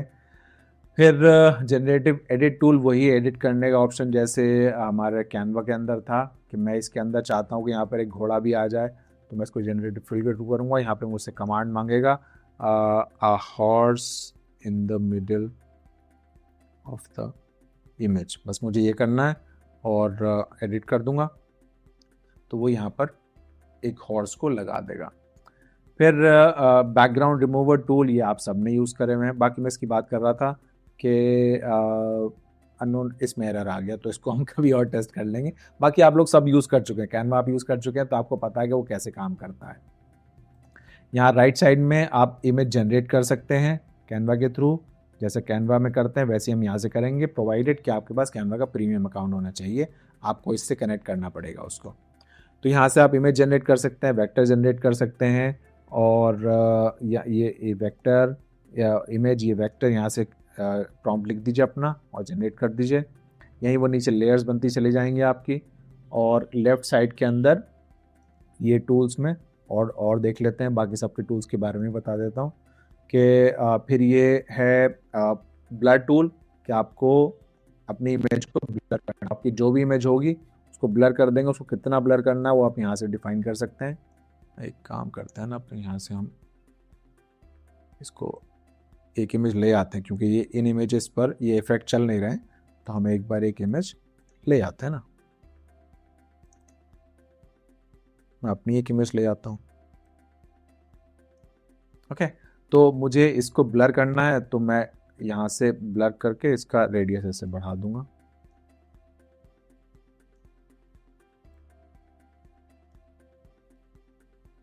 हो रही है?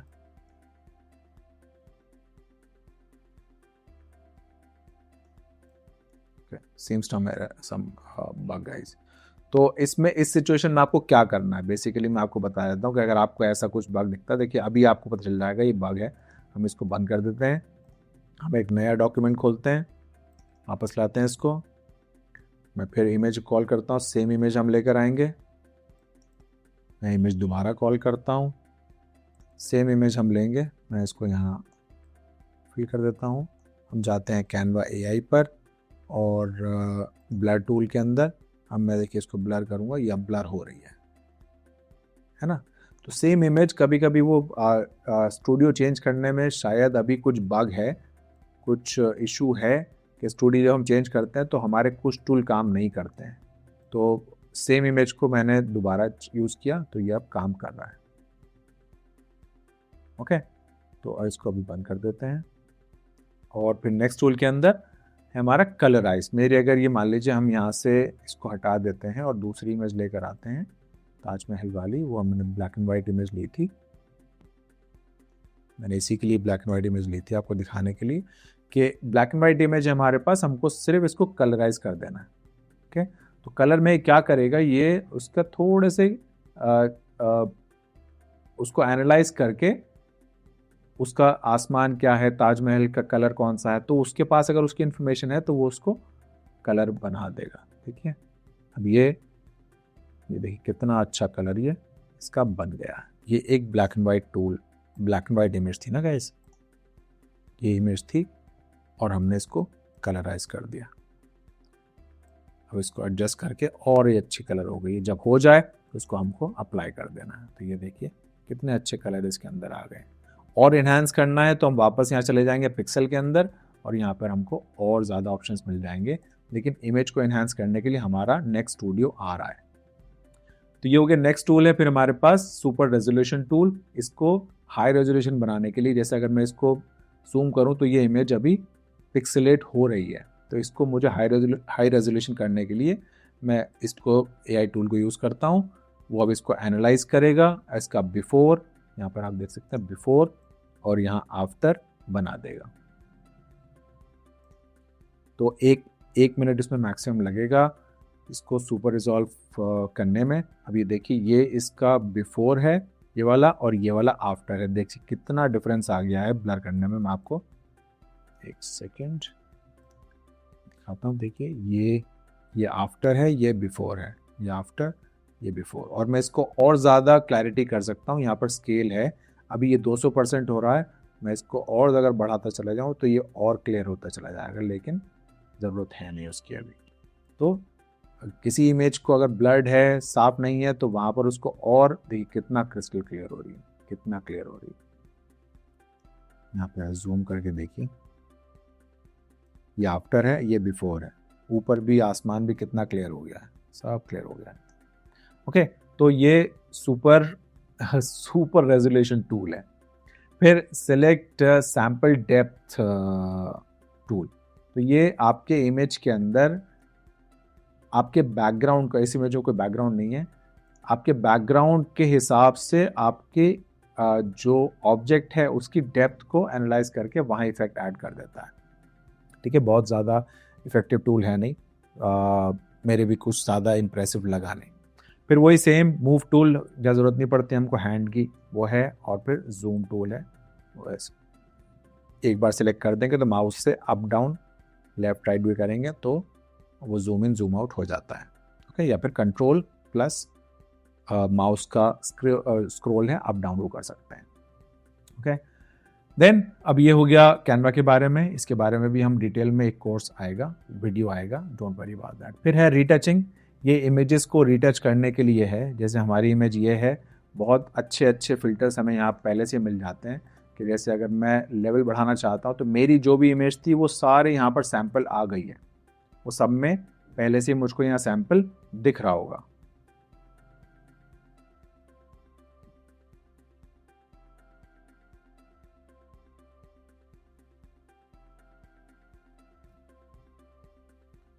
ठीक है, तो अगर मुझे लेवल अप डाउन करना है तो मुझे यहाँ पे सिर्फ ऐसे चेक करके पहले से ही दिख जाएगा मुझको प्रीव्यू, और उसको सेट भी कर देगा मुझे। फिर कम ज़्यादा यहाँ से मैं कर सकता हूँ उसको। ठीक है, इसको अंडू करके दिखाते हैं। फिर दूसरे ये करना हो ऐसे हो जाएगा। तो लेवल हो, सारे फिल्टर्स पहले से बने, वाइट बैलेंस के ये सब फिल्टर पहले से बने हुए हैं।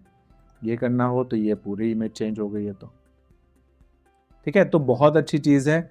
बने बनाए फिल्टर्स हमारे पास हैं, कर्व्ड के, थ्रेशोल्ड के, एक्सपोजर के, हर तरह के फिल्टर पहले से ही उसने मेरी इमेज को यहाँ पर सैंपल कर लिया। अगर मैं यहाँ से ये वाली इमेज यहाँ से मैं हटा दूँ और मैं कोई दूसरी इमेज यहाँ पर लगा दूँ तो वो उसको सैंपल कर देगा।